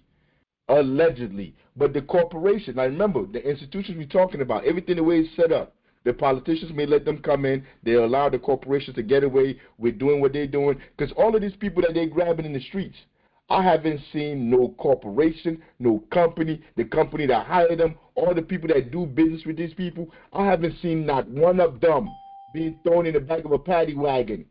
Not one of them are they separating their families. You see, like we're Panthers. We use dialectic materialism to make our analysis. That's what we do. We study everything. We study both sides of it. We don't just look at the migrant. We look at the entire system that creates that migrant. Yeah, I understand what's going on. I understand the depressing wages. And then I even understand when they come over here, they're even sometimes more racist than the white person. Yes, I understand all of that. But that is my issue is not dealing with that person that's a bigot, that's a racist. Our issue as Panthers is dealing with the entire system, the institutions. So I'm about to play this this interview, and this interview is really gonna get at the root of everything. Come on. We are joined in Los Angeles by Ron Gochez, community organizer with Unión del Barrio and a high school history teacher. His group helped organize some of the protests in Los Angeles. There's so much to discuss, Ron. Can you describe the weekend? It didn't even start with the protests. You had President Trump threatening to cut off aid to California, federal aid. You had the ICE raids, and then talk about what happened even before then Trump announced that he would deploy the National Guard, and Hegseth said he's put the Marines on high alert. Before all of this, Trump is saying, the media, all these people are saying that Trump is going after illegal people that's committing crimes, the worst of the worst. These are the people that he's going after. I mean, to try to soften it up. Most of us know he's lying. Most of you know he's lying. But you got to try to soften it up so people can, they could be okay with it, like they could moralize to themselves. They could lie to themselves and sleep at night. But I want you to hear what they're actually doing out there. Yeah, good morning. Thank you for having me today. This weekend was marked with absolute and total violence, brutal repression, and attacks, coordinated attacks against our community. ICE agents have been around all over Southern California, kidnapping people, tearing apart families. Kidnapping people. Kidnapping people. If you come in to grab somebody, if somebody is a legal citizen, and you come and grab them and you lock them up, you just kidnap them. I got a question. Go ahead. For clarification for me is you saying that we're against what they're doing, like what ICE and everything is doing? Like, I'm not saying I'm with it. I'm just trying to get clarification. No, if you want clarification, you've been here. You went through all these classes. Mm-hmm. Understand what Pantherism is and what side it stand on. You have the two sides. What side do you think we stand on as Panthers? I mean, I don't even like to associate myself with the government, so I'm not taking responsibility for what they're doing, you know? Listen, love, no. You got two sides. You got the government side, and you got the migrants on one side. As going through our Panther... I'm not going to lie. I'm for us, gang. I'm not going to... No, exactly. So boom. So all that other shit, I don't really care. I'm not going, because nobody was standing with us, bro. Nobody ever really stands with us, bro. Hey, we ain't even get there yet. I got to walk through this, bro. You want me to skip to the end? Oh, shit. All right, now, all right. No. I got patience. What's your question? I want to understand when he say us, who is us? The people who is for the cause, that's who is us. Everybody who's on the same page, everybody who has the same mindset, that's the people who is us. But what is the cause? What is the cause? What you mean? The cause of what? You mean for what my stance is for this situation, or period? No. What I'm saying is, you said us, and he said who is us, and you say the people who are for the cause. Right. The cause, which is all different types of people. I'm not going at the average. Like, I'm not like just trying. I would never pick on somebody because of their race. But I'm saying that we're not going to act like that shit don't exist in abundance. If we go to Mexico, we will not get the same type of treatment from the natives, from the locals, none of that. They're going to let us get burned to the cross every time. That's what I'm saying. If we go to any of these other, even if it's Africa, certain places in Africa, it's very corrupt. Even here in Newark. You said what? Even here among black people in Newark. Yeah, I'm from Brooklyn, and I'm not. What do you mean? What do you mean? I'm saying black people in general, we get the same pushback.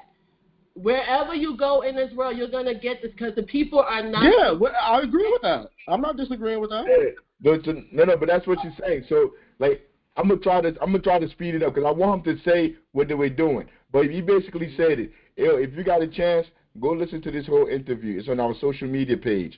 Go ahead, Muta. You want to say something? Yeah, I was just gonna say, like, I get it when you say the us mentality. It's like, all right, like we want to hold on to this cultural identity this black, right?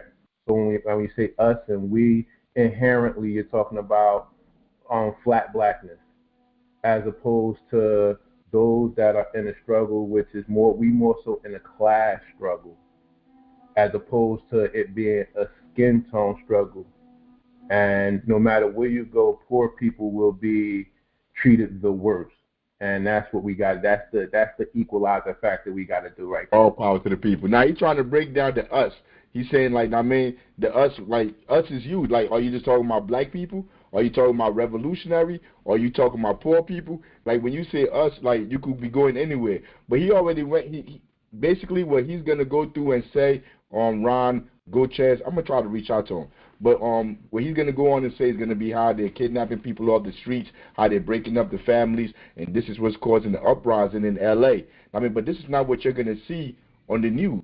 You're not gonna see this anywhere. The only thing they're gonna talk about on the news is they got Mexican flags and they're setting cars on fire. That's what they're really gonna talk about. They're not gonna talk about how they're really going in there breaking up families.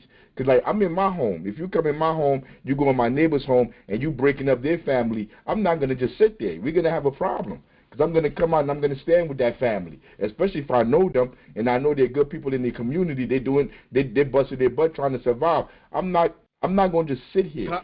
Can I ask a question? Because I understand that aspect of it, because there is people that really is doing good, that really came here on good intentions. But, like, I know for a fact it was a wave in New York. And for a fact, like in the Bronx, it was a wave that came with Joe Biden. It wasn't even under Trump. It was Joe Biden. Before Trump just got reinstated, whatever the fuck. Bruh, they was raping when that shit was on the news, bro. They was going crazy. And it's not just Hispanics. It was all, bro. Because it's not, when they say immigrants, it's not just Hispanics.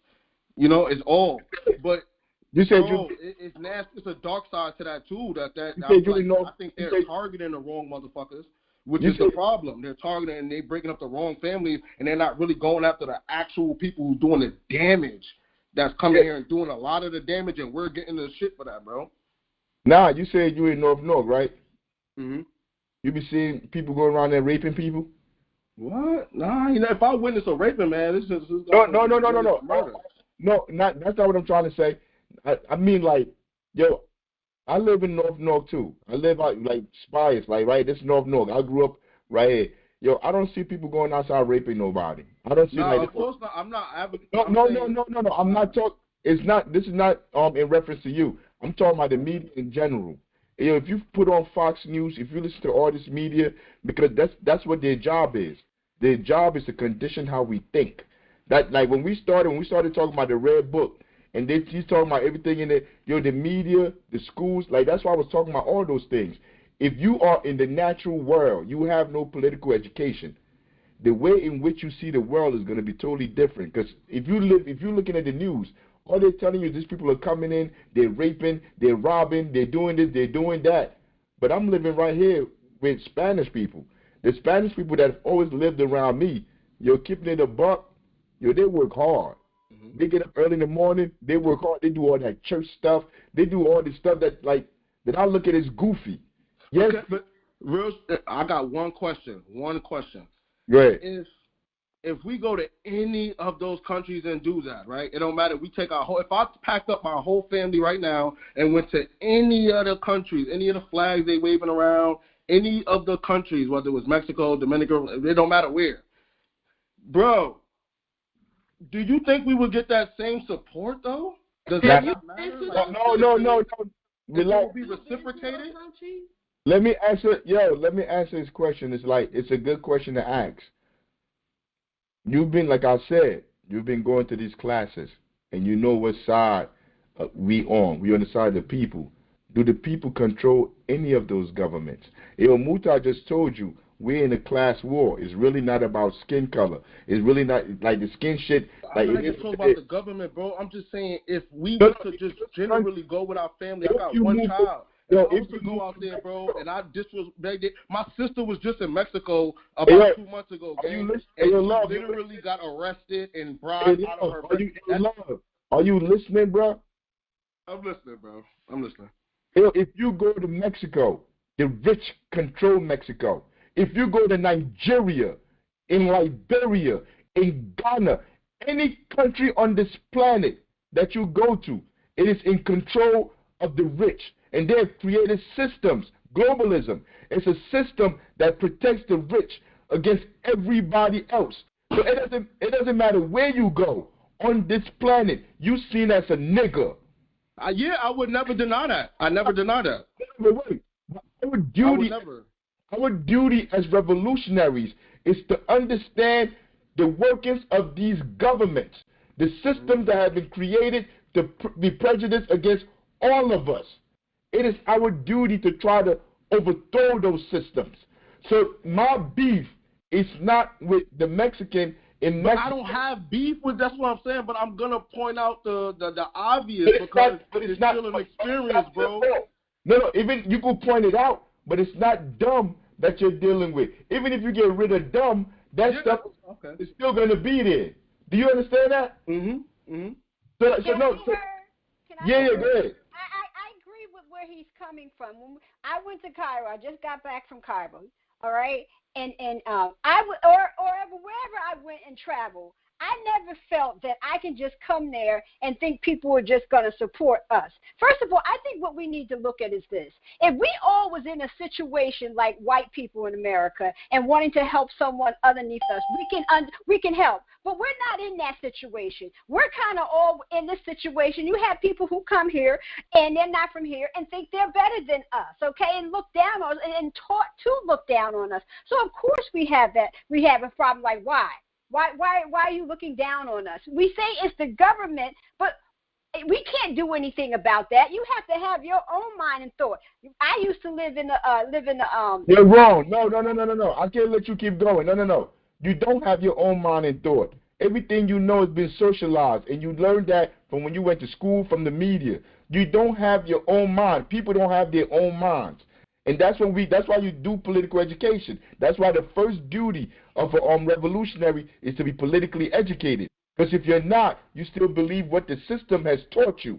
And that person is really hopeless to deal with unless they have political education. It's useless dealing with them. And these people we're talking about, these bigoted people from all these countries, because the immigrants are African too. It's immigrants from everywhere. African immigrants are bigoted too, just like all other immigrants, just like Americans are bigoted. If I'm focused on that, I wouldn't have no after-school program. We wouldn't be feeding nobody in the community, because niggas is bigoted too. I mean, they look at you the same way. Yo, the issues I'm going through in North New Jersey, I'm not fighting white people. The people that my life is in danger of is people at City Hall. The mayor, the black people. There's black people in the streets, period. Yeah, the black people in that's who my life is. I don't doubt that. I do not deny that. So if you I got my worst enemies right now is black people. I have people, I'm not gonna lie. So that's black people. So if that's true, right? Now think about that. If your worst enemies is black people and you're staying in the Black Panther class, that should make no goddamn sense. No, yes it does make sense because, bro, everybody is not for us. Like, we understand that it's people who work for the other side, right? But it's people that work for the other side. Fuck, and I understand that fully. Fuck them, bro. Yeah, so like you said, they're not for us. And the reason why they're not for us is because they've been conditioned to be that way. But that don't stop us as revolutionaries from doing the work that needs to be done to flip that shit.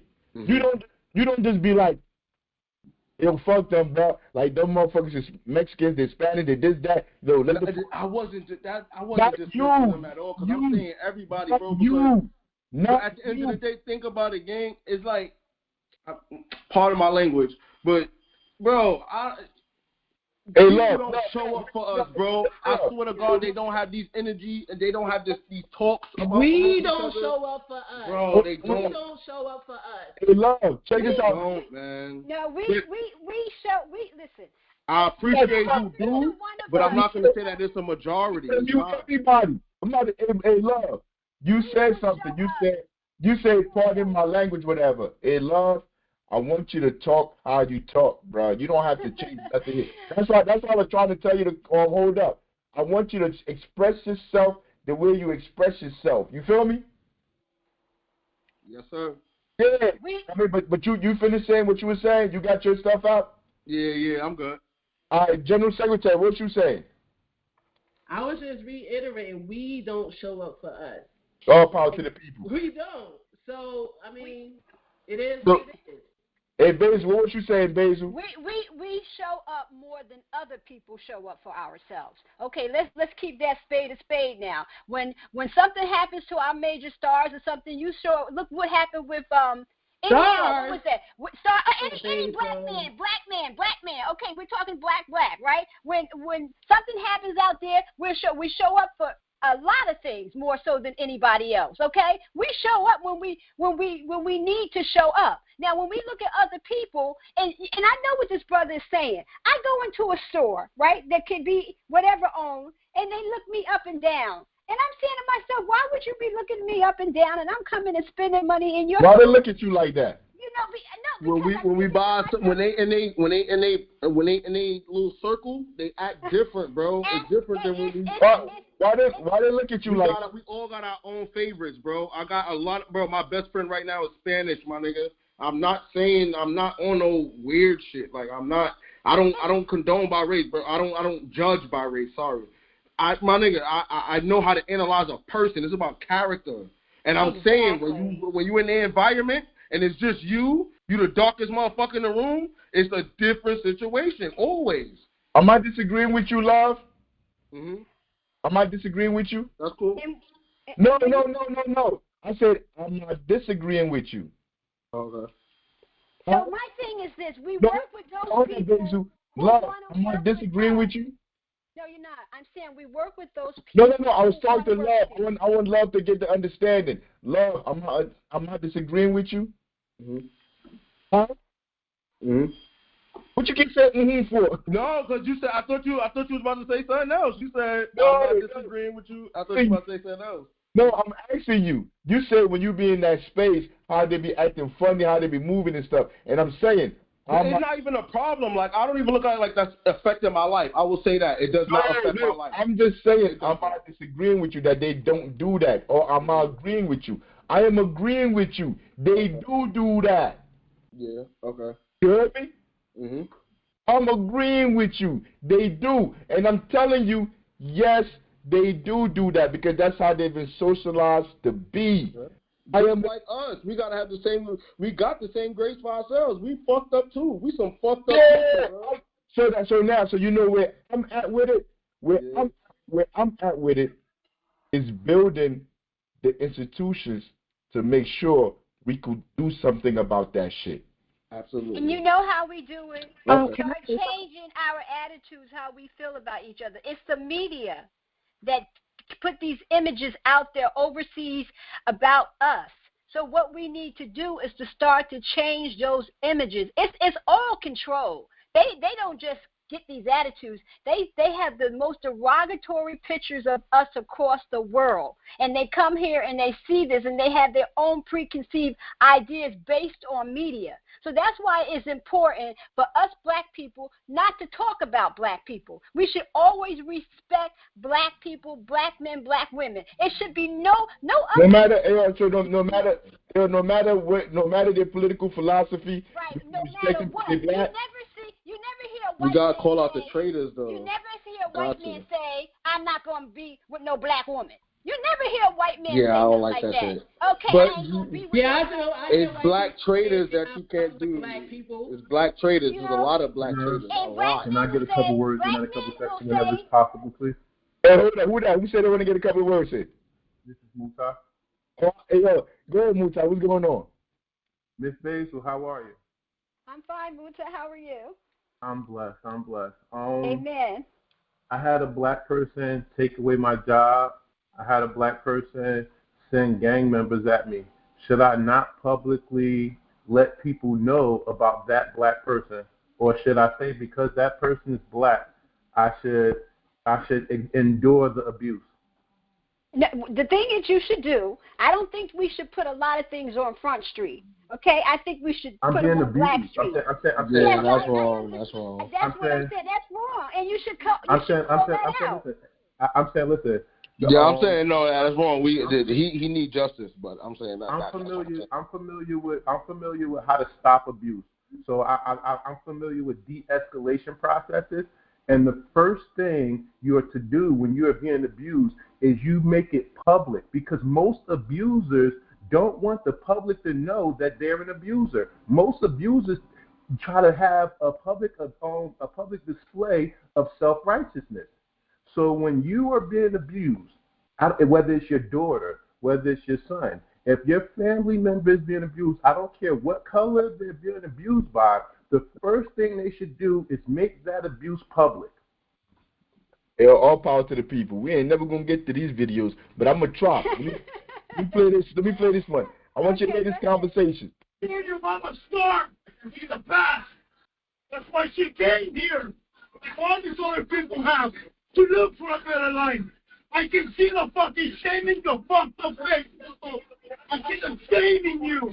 Until your mom. Now this is in L.A. This is when they were doing the protest, whatever, and he's talking to, I think there's a Mexican on the other side of him. Brother, like he a cook, but it's a Mexican on the other side of him that's a sheriff that's standing there. And he was like, yo, your mother came here suffering. They came over here to escape over here because I could see it in whatever. I know, like, because by and large, if you migrated to these spaces and stuff, yo, there was something going on in your homeland that wasn't safe. Like you wanted to go to a better place. So like all the stories is really the same.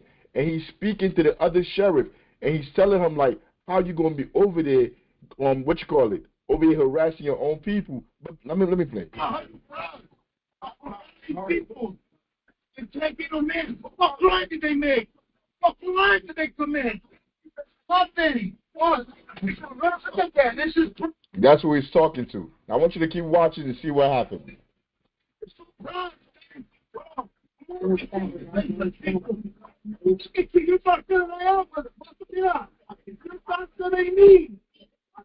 sure you're proud not to be here either.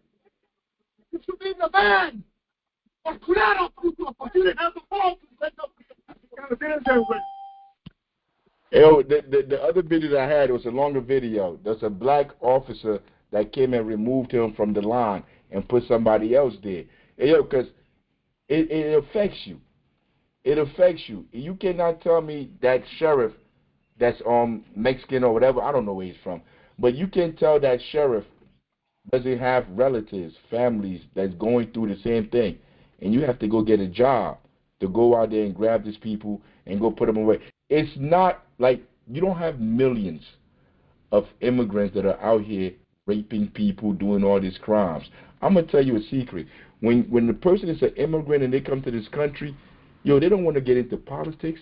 They're not really here to do crime and do. All they want to do is go make some money and go back home. They're not trying to protest. They're not trying to do nothing. All they're here for is try to make some money and send that money home to take care of their families. They don't care about nothing. Like, they don't care about no Black Panthers. They don't care about no Black Lives Matters. They don't care about nothing. So the idea that people have in their mind that all these millions of people coming over here committing crime and Trump is going to deport them, yo, it's a lie. The people that commit the least amount of crime in the society are immigrants because they're afraid of being deported. But because those people are not around, what you have to do is go everywhere to go deport people, because the people that you're looking for, the criminals, are not around. You got to go to jobs. You got to go to jobs. These are factories. These are factory jobs. You got to go there to go get the people from there. You see the ICE agents? You got to go there. My father was taken from his family here in Milford, even though he's in the process of becoming a citizen. You hear that? You got to go snatch them in the process of becoming a citizen.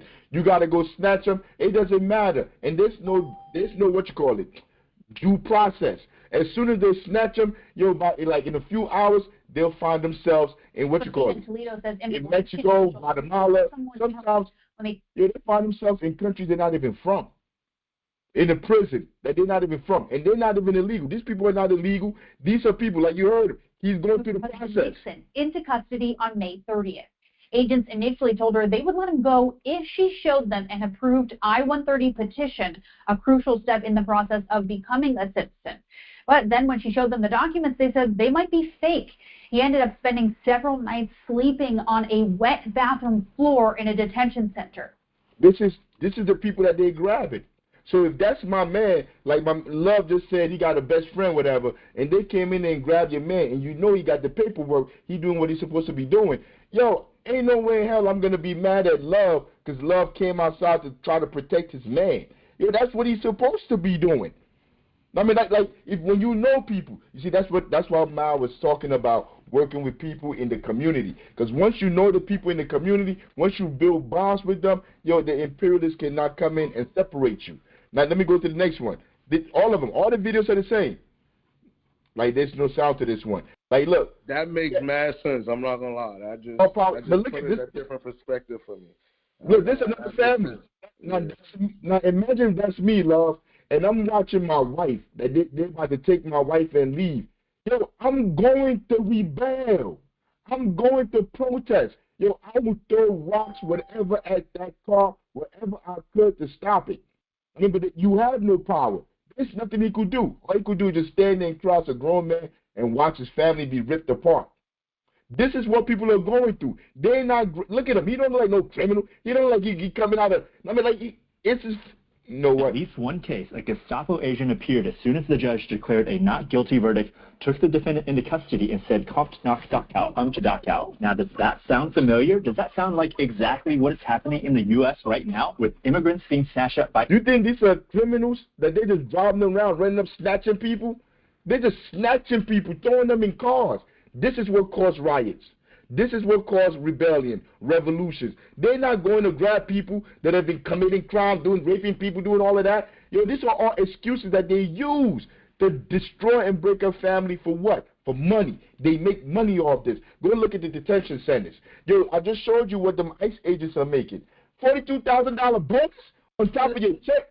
But Jeremiah, not just money, they get political power as well. So they could, and they also use this immigration to do political stunts, to act like they're helping the people when they're not. Go ahead. I agree with that. I agree with that full sentiment. I agree with everything. I heard in Delaney Hall this past week, there was an altercation there. Some detainees escaped because the people are down there protesting, but no politicians are down there because the camera's not down there. Exactly. But look at this, bro. Like if I see American Gestapo after, if I'm walking down the streets and I see the police jump out of a van and go grab somebody, I'm not just standing there, bro. I can't just stand. I'm not just like, bro. Like these are other human beings. You're not talking about criminals, people that done did something. Somebody just walking. They're at work. They already got their paperwork. Look at bruh's face, man. If you have no feelings, if you can't feel their pain, now because like I don't want to hear about the criminals, whatever. You don't even have enough of them, bro. You don't. You don't have millions of criminals just running around doing what. That's not what's going on. I got a question though. Go ahead. Does it not matter that I just got one question. Yo, if we go out there, do they have that same sympathy for us? Even if we talk about the same group of people that we would show you, we gonna get there. We gonna get there. I gotta get through the video for us. I gotta get through the videos. We gonna get there. I gotta get through the video. I gotta get through it first. Like, look. So that's another family that they grabbed up. Look at the dates that they went and grabbed up on a Saturday. You see they got the mask on? You see how they got the mask on? Yo, how are you out there? I ain't gonna lie, gang. Niggas used to wear our skin, bro. Yeah. They used to put our skin on it. They used to wear our skin as furniture, sit on us and shit. Like, yeah. what the fuck? Look at this, but these are the same people right here. These are the same people right here. Now look at the family, look at the community. You don't think the community gonna start to rise up when you come in and snatching, breaking families? Yo, I'm all for them writing it. I'm not, I'm not against that shit. They No, I'm but not I'm saying not like they're wrong for they're protecting themselves at this point. I feel like that's self-defense shit. Because California is, bro, that was part Mexico. If they really want to take that back, they could do that the same way they took over the shit from the beginning. They took it over by force. But they're not trying to take no land back. They're just trying to keep their family. but you're trying to do that under their laws and their protocols. You know how hard that is? You know how that's stupid. There's no point in trying to go underneath. They are not fair. They're not fair people. I'm gonna mute all of y'all. Let me finish the video. Okay. He said, "Give me something." He tried to throw something. Yo, they not fair people. The people in power, not even just a race, but it's the people in power. Like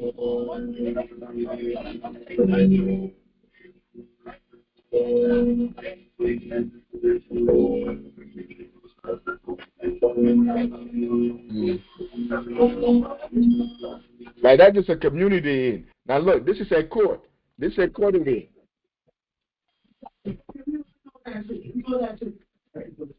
For the judge.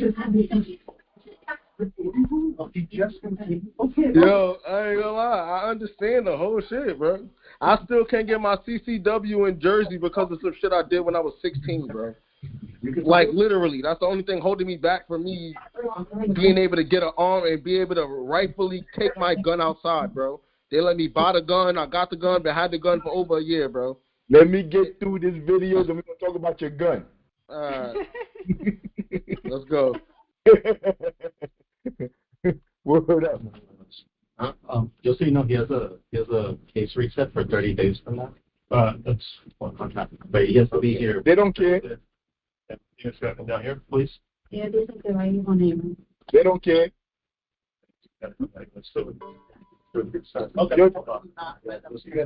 Yo, these people are going to court, yo. Yo, this is crazy. These people are going to court. I mean, they're waiting out there where people are going to court for them to go grab them. Even they're coming out of court and they got 30 days to come back, they don't care. They're just grabbing them. So you know what? We're going to send them and let them figure this out. Yo, like this guy right here with the brown hat on. Yo, they had their meeting that morning. And in their meeting, they told them, you just go in there, grab them, throw them in the truck. Go in there and grab them. Ain't nobody going to do nothing. Nobody's going to stop you. So they just coming in, grabbing. He don't care if that people got family. They don't care about nothing. All he going to tell you, if you ask them right now, he going to tell you, that was my orders. They told me to go in there and grab them. The same thing the Nazis used to say. That shit is crazy, right? Yes, they have 30 days. Or just 30 days.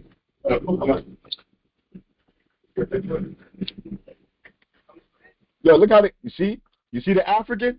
But the African, they ain't going to talk to him. Ain't no talking. Watch how they yoke his dumb ass up. Look at this. They just yoked him up. Let's go.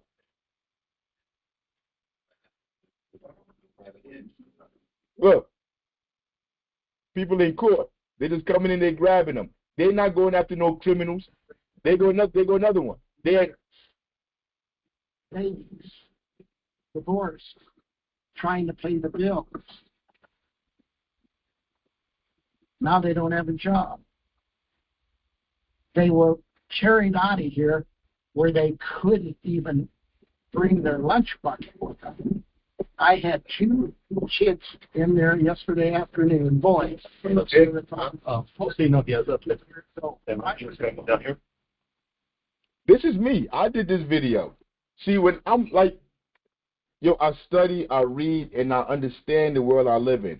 So when I see a Spanish person right here with a German Shepherd looking for people that came out here to come get a job out here so they could be able to take care of themselves, and you're using this dog to hunt other human beings, that shit look crazy to me. It looks psychotic. I mean, because I understand what these dogs mean. Like, even if you go back to the 60s, to the civil rights movement, how the police use these dogs on people. And you using these dogs to come after migrants. And it's not even like this is a white person or whatever. This is a Spanish person. So I'm like, yo, get the camera out. Let's ask him what's going on. Bro, why he got the dogs out here? I know it's not for the immigrants and stuff. Yo, that's what I said to myself. I'm like, I know it's not for that. He got dogs. Hey yo, why you got the dog? What? Why you got the dog? Why? Because the company wants to. You say what? What I told you about the other dude, that cop that was grabbing the people up, if you ask him why you doing that, because those are my orders. I asked him why you got the dog. Yo, look at him. He's laughing. He has dog to go hunt other Spanish people. He think it's funny. He said, because my dog asked me to. The company wants me to? Is it for the immigrants and stuff? Yeah. They got dogs for the immigrants? Yo, you don't think that's psychotic? Huh? That is psychotic to me. That is. If you could separate yourself from other human beings and you have dogs to bite them because they're over there at Home Depot trying to find a job, there's something wrong with you. You can never pay me enough for me to get a dog to go hunt another human being down. I'm sorry. Like, that's not in there for me. I'm not that gangster. Y'all going to have to keep that. That's not me. This morning, Bill O'Connor sent the dogs out on us. You said what? Bill O'Connor sent the dogs out on us. That was historic. All those dogs he sent out us back in the 60s. Bill O'Connor, yeah. And we're supposed to be learning to be better than that. And you saw the smile on his face. Like, he's oblivious because he doesn't know. He probably don't know who Bull Connor is. He doesn't know what that German Shepherd. He doesn't know nothing about that. So they only, like, you cannot help somebody like that unless they accept the political education. They want to go through the classes. Yo, I understand him for who he is. And I'm going to let him be right where this he is called ambiance. Then a crowd started forming outside the perimeter. They started actually surrounding these buildings. We have a piece of video. You can see that they've gotten the people. No, but like, this enough videos. It's enough videos for us to see, like, yo, like, it's way more videos to prove that they're not out there. This San Diego neighborhood ICE officers to run, like, they forced the ICE to run away. Like, we understand they're not grabbing what the media telling us. That they're not out there grabbing criminals. But when the community come out, they got to back up. When the whole community comes out, that's what I always say. The people. Absolutely. I'm saying, though, so how do we fight that? What is the method to fighting that? When they infringe on us, because eventually it's going to happen, bro. No. You say, what is the method to fight back? Hey, Love, I wouldn't have met you. We wouldn't be having this conversation. No. Check this out. We wouldn't be talking if I wasn't doing this political educations. If I wasn't a Black Panther. If I wasn't out here looking for you. The first step is organizing, getting people to understand the reason why we're doing everything we're doing, the reason why we're pulling our resources, the homes that nobody can remove us from. Mm-hmm. The reason why we try to build all around the world, not just in Newark, not just in America, not just in Jersey. We're trying to do business all around the world and have chapters everywhere. So if they come one day and be like, yo, Africa, we're going to deport you. I'm like, man, I'm going to get my own ticket. You ain't got to deport me. I'm out.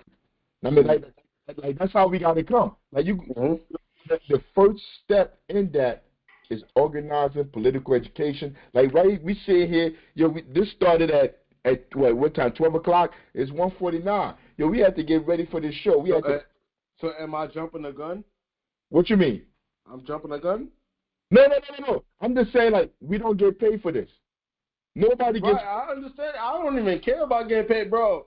I'm really in this shit for the thrill of it. You feel me? Like, I'm really in this shit for the thrill of it, bro. I don't care about I don't even care. I don't want to make money off of this. Exactly. This is something that I know that has to happen and needs to happen, bro. I don't want to make money off this shit. And what Miles said? Miles said those are the people that you go look for. Miles said you are the. Bro, I don't know how deep I got. Bro, I'm from Brooklyn, right? So, but bro, I've been in Newark almost 10 years. You feel me? Like, after I graduated high school and shit like that, my daughter was born in Newark. She was born in University Hospitals. Like, literally, you feel me? So that's why I was mad, but I was also kind of proud, you know? No. But listen, we're gonna have that conversation on how you got somebody from Newark to have a baby at university, and you from Brooklyn. Oh no, and we both from New York. No, she's from. Yeah, she's from her Caribbean island. Now look. Oh yeah, we're gonna talk about it. We're gonna talk. Yeah, Chairman, I just have one last thing to say. Okay. To Love. I love that name. I think what happens is he just made a statement that, you know, if ICE comes to get him, he can. You're not from here, right, Chairman Africa? See, we African Americans. No, I am from here. Okay, you guys saying what you was trying to say. I think she misunderstood. Oh yeah. No. Basil. After we have our organization, like we have a chapter of Black Panther here in Newark. We have the Panthers of New Jersey. We have Panthers across the country. We even have Panthers outside of this country. Right. My point is this: is that African Americans, we don't have anywhere to go. That's why you organize. That's what I'm saying, but that's what empowers other people. When you think the Haitians, the Hispanic population, they all have somewhere to go. We don't have nowhere to go. This is our home, and we ain't. No. You see, No, but there you go. That's why I said this is why we organize as people, as the people. Wherever you go on this planet, the people are there catching hell. You're supposed to organize with people all around the world. When ICE come, when these sociopaths come to you and say we about to grab Basil or whatever and deport Basil, we going to come get Basil and she going to go to our chapter wherever we are at. Because that's where the people... Where they going to deport me to? Yo, we ain't going to deport... Can I say something, please? Go ahead. Okay. So the whole conversation about, like, these people and stuff like that, I feel like we need to understand, like, it's not even trickle down, but it's really, like, anything that happens to them, the end goal is something that's going to happen to us, right? So they deport all the Mexicans, they deport everybody else, right? All that stuff is us. Where they going to take us to? Where they've always been sending us. Jail. They're putting in all these new laws. The no-touch law, one of, like, the Panthers thing was if you see a traffic stop, right, pull out your phone and record. The no-touch law, if you were to do that, when you present it to the court, they ask you, were you operating your car when you took this video? Your evidence is now invalid. That could have saved another black person from being arrested or wrongfully arrested, or could have helped prove that, like, the cops killed him on purpose if that's what happened and their body cams didn't catch it. If your video was taken while you were operating your car, it's no longer valid. And I think that you should. That's cool. That's absolutely. I agree with that. But I think that you should be able to. All right, Chinka. 1 second, baby. But also, 1 second. All right, y'all could go because hold on, I gotta go do my. Can you put that in the chat? Can you put that in the chat? Can you write that? I like to look that up, Neona. Yeah, look that up. So I hope Love is still listening because I'm about to play this right here. Because the conversation that we having, everybody is not on the streets. They're not organizers. They're not working. When people say there's no black and brown, there's no organizing, we haven't worked together, that's a lie. Yep. Generations before us did build these alliances because they understood the only way to defeat imperialism was building these alliances. So I'm about to play this right here. Yo, they fought together. So why don't we hear about it? So now what if I told you that black and brown people actually built the revolution together, but they erased it from the books? Yeah, actually the Black Panthers and the Brown Berets teamed up, they patrolled police, fed the people, and they demanded justice together. And it doesn't just stop there. Afro-Mexicans fought alongside the indigenous in revolution. Our paths are actually interwoven. And they saw the unity, so they infiltrated, divided, and buried the stories. And some of y'all left. But we still here, still connected, still rising together. The excellence we achieve every day is real. So what have you been taught? What do you believe and what do you know? See, and I got the wrong video. The other video that I had was way more in depth with it. This is my fault, General Secretary. I gave you the wrong video. But the other video breaks down how the Brown Berets, Fred Hampton, the Young Patriots, and I try to have some of these people that are still living today. I wanted to have some of them come on the show to have the conversation with us, to tell us the work that it took for them to be able to put together the Rainbow Coalition with all the different people from different communities, races, whatever, ethnicity, whatever you want to call it, came together, the Rainbow Coalition, to try to change the conditions in our communities. While everybody else in the world, in their community, in their society, was still racist and bigoted, they understood this has to be organized. So the Brown Berets was doing the same work that the Panthers was doing in their communities, teaching people in their communities. That's the work that got to be done now. And you know why what happened to that work, why that died away? Because the FBI, the CIA, these are all the institutions before ICE. All these, the government, the American government, killed them. Killed them and like it sent agents after them, destroyed the whole movement. That's why people talking about something. How come they don't be standing with us?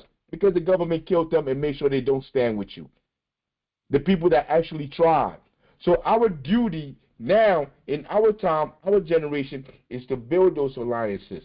They're brown berets. They're young lords. These are Spanish people, like Latin people. They don't want to be called Spanish. Excuse me. Latinx, Latino, excuse me, sorry. No mas, me no black. But listen, they are out there. Are you going to go search for them, to build with them, to organize with them, to be able to do work in the community? That's where we at now. But like look right here. Malcolm, everything we do, our organization, the Black Panther Party was started. Can I ask you one question? Go ahead. I just got one question. Go ahead. So it's straight work. All I need to know is if it's straight work, or is if it's straight work, then it's straight work, bro. I'll treat it like it's straight work. I will treat it, bro. And education. So I just want to. I understand that, yes, the education that come with it, of course. I don't want to be stupid and blind to nothing. I seek out knowledge. No, but it's I'm not. Now you're right. It's straight work, but it's also life too. Because when you start working with these people, when you start associating with them, you become more than just associate. It become more than. But that becomes you become your comrades. If to call you a comrade is the highest level of friendship we can have. That means we're both fighting side by side. Like if they come after you, yeah, I'm there for you. If they come after me, you there for me. Yeah, so, absolutely. So when we loyalty, bro, I go by loyalty. That's my whole mission, bro. My mission is always loyalty to anything, bro. I would not put any type of energy into anything if I don't have any type of loyalty to it, bro. All power. Hey, General Secretary, you can come in. All power to the people. I'm coming. Last topic. This is the last topic. I'm gonna go to another topic after this, but this is it. Them people that got killed, them politicians that got killed in Minnesota, I'm gonna go into that real quick. How they starting to eat their own, they're starting to kill themselves. I mean, like maybe we'll tap into that next week. But wait. What you mean eat their own? What do you mean eat their own, bro? They're not eating each other, bro. No. They're not literally eating each other. But like I think 2 politicians were killed in Minnesota. Was it 2? Yeah, their spouse was shot too. I mean, so it was a hit. I pray for them. It was an assassin. Yeah. Hold up, my mother calling. I'm gonna see y'all niggas next week, you heard? My mother calling. I'm about to go answer my mom right quick. Now go do what you gotta do. Hey, we're gonna finish with this real quick, yo. I'm gonna finish with Iran and what's been going on with Iran and Israel. I want to start it here. Because this is the debate in New York. This is, I think, last week, 2 weeks ago. And they had a debate for mayor of New York. Listen to this is the debate for mayor of New York, but listen to what they're talking about. The first foreign visit by a mayor of New York is always considered significant. Where would you go first? Right? Instagram. In a second. First visit, I would visit the Holy Land. Mr. Cuomo? Given the hostility and the anti-Semitism that has been shown in New York, I would go to Israel. Mr. Tilson, where would you go? Yeah, I'd make my 4th trip to Israel, followed by my 5th trip to Ukraine, 2 of our greatest. You in New York. You're having the debate about who's going to be the mayor in New York. And all of them are talking about they're going to Israel. That's going to be their first trip that they take, that they're going to go to Israel. Why would they say that?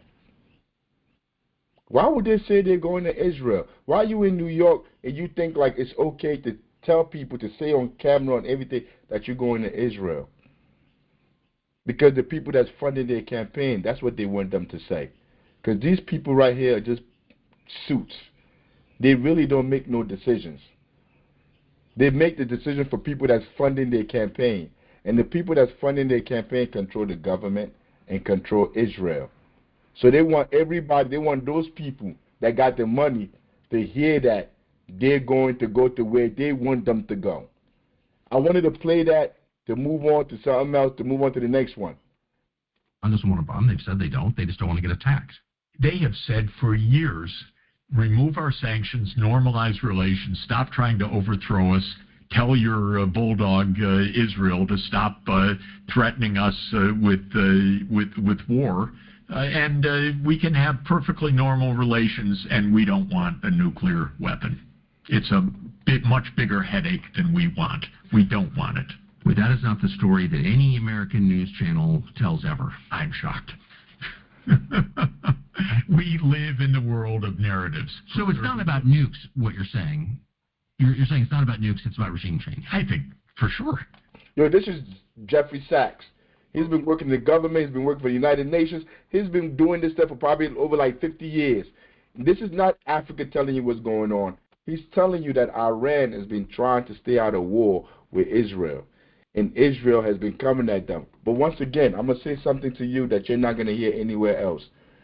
When they keep saying Israel, they're talking about the people with the money that's supporting Trump, that's supporting Biden, that's supporting all these people.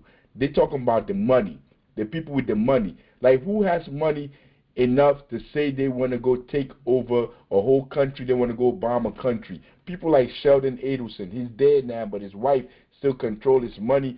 Yo, they have put millions of dollars. Can you go to YouTube? Can you go to Google right now?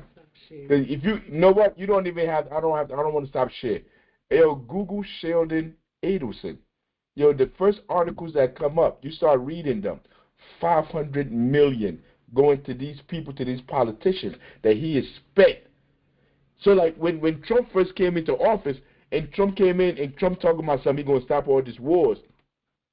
I'm asking myself, how Trump going to stop all these wars in the Middle East if the people that are funding him want these wars, want to take over Iran, want to take over Palestine because of the natural resources there? You see, because I don't do all that goofy stuff, because most of the time people think it's about religion. People are out there fighting because of religion. Israel, Netanyahu is crazy. Guess who also fund Netanyahu since the 90s? He's been getting money from the same people like Sheldon Adelson. So what is he trying to do?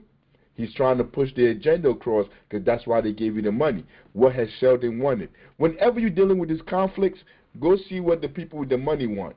What is their final objective? It's all about money. It's all about imperialism. That's why the people in Palestine, we're supposed to be building bonds with the people in Palestine, the people suffering in Palestine, the people in Iran, wherever the people are suffering at. We are supposed to be building alliances with them, because that's how we become stronger. Because separately, they can bomb us and do whatever they want to do. That's been true all along. America cannot have a war with Iran, by the way. It would lead to a regional war. It would be costly, bloody, threatening, and on January 17th... Let me pause it. America can't have a war with Iran. Yeah, they could throw bombs over there. Yeah, they could throw a nuclear bomb over there, go over there. But now you're going to war with Russia. You're going to war with India. You're going to war with South Africa. You're going to war with China. Why? Why are you going to war with all these people? Because they have economic deals together. They're part of the the BRICS. It's a whole new economic thing now. It's called the BRICS. Because before, the Western countries used to control everything, control the economics. The Western imperialists used to control all of it. But now it's not just Western imperialists.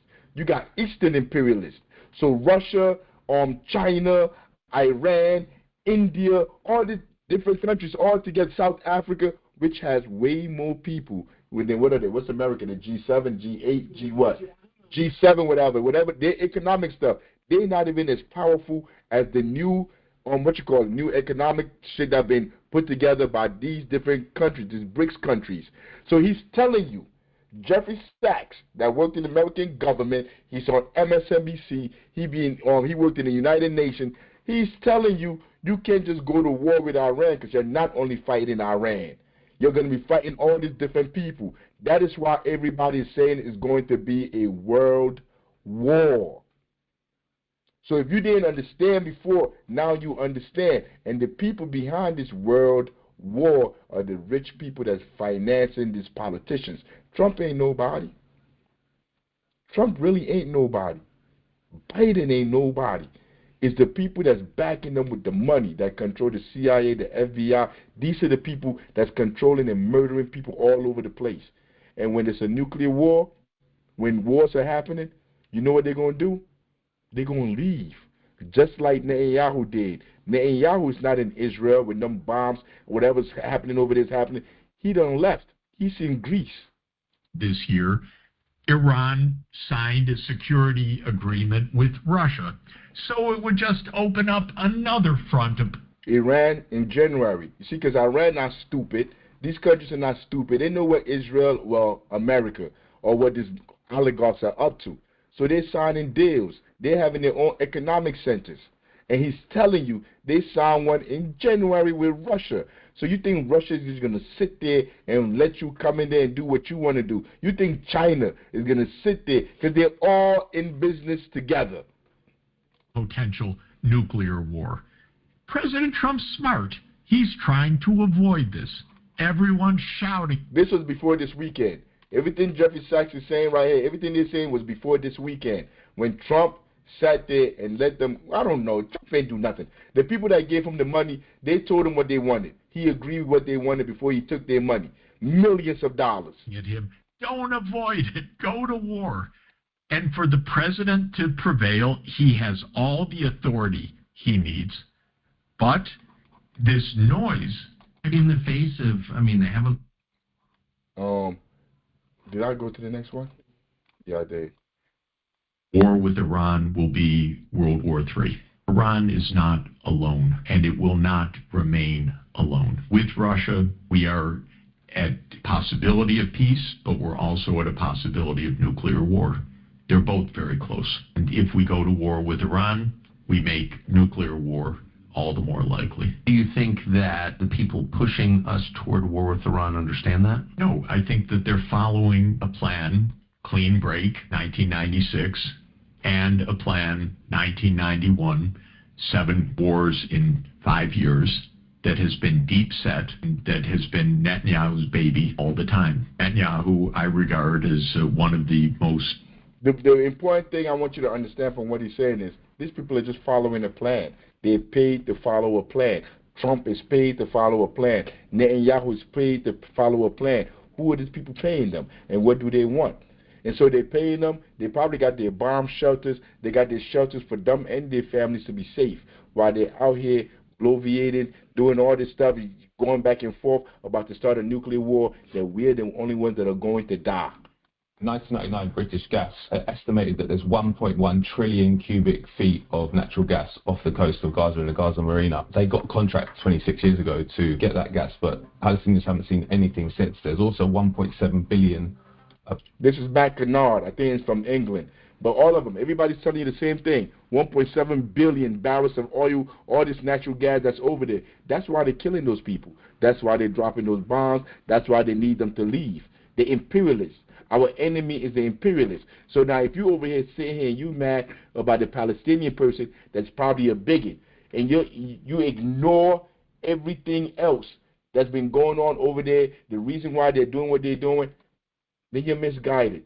You really don't understand what's going on. Barrels of oil, they reckon, off the coast of Gaza. So if Israel takes Gaza, depopulates it, and just annexes it, then it gets access to all those resources. There's also another oil and gas deposit in the West Bank called Meged, which Israel has taken and used because they argue it's west of the 1948 armistice line.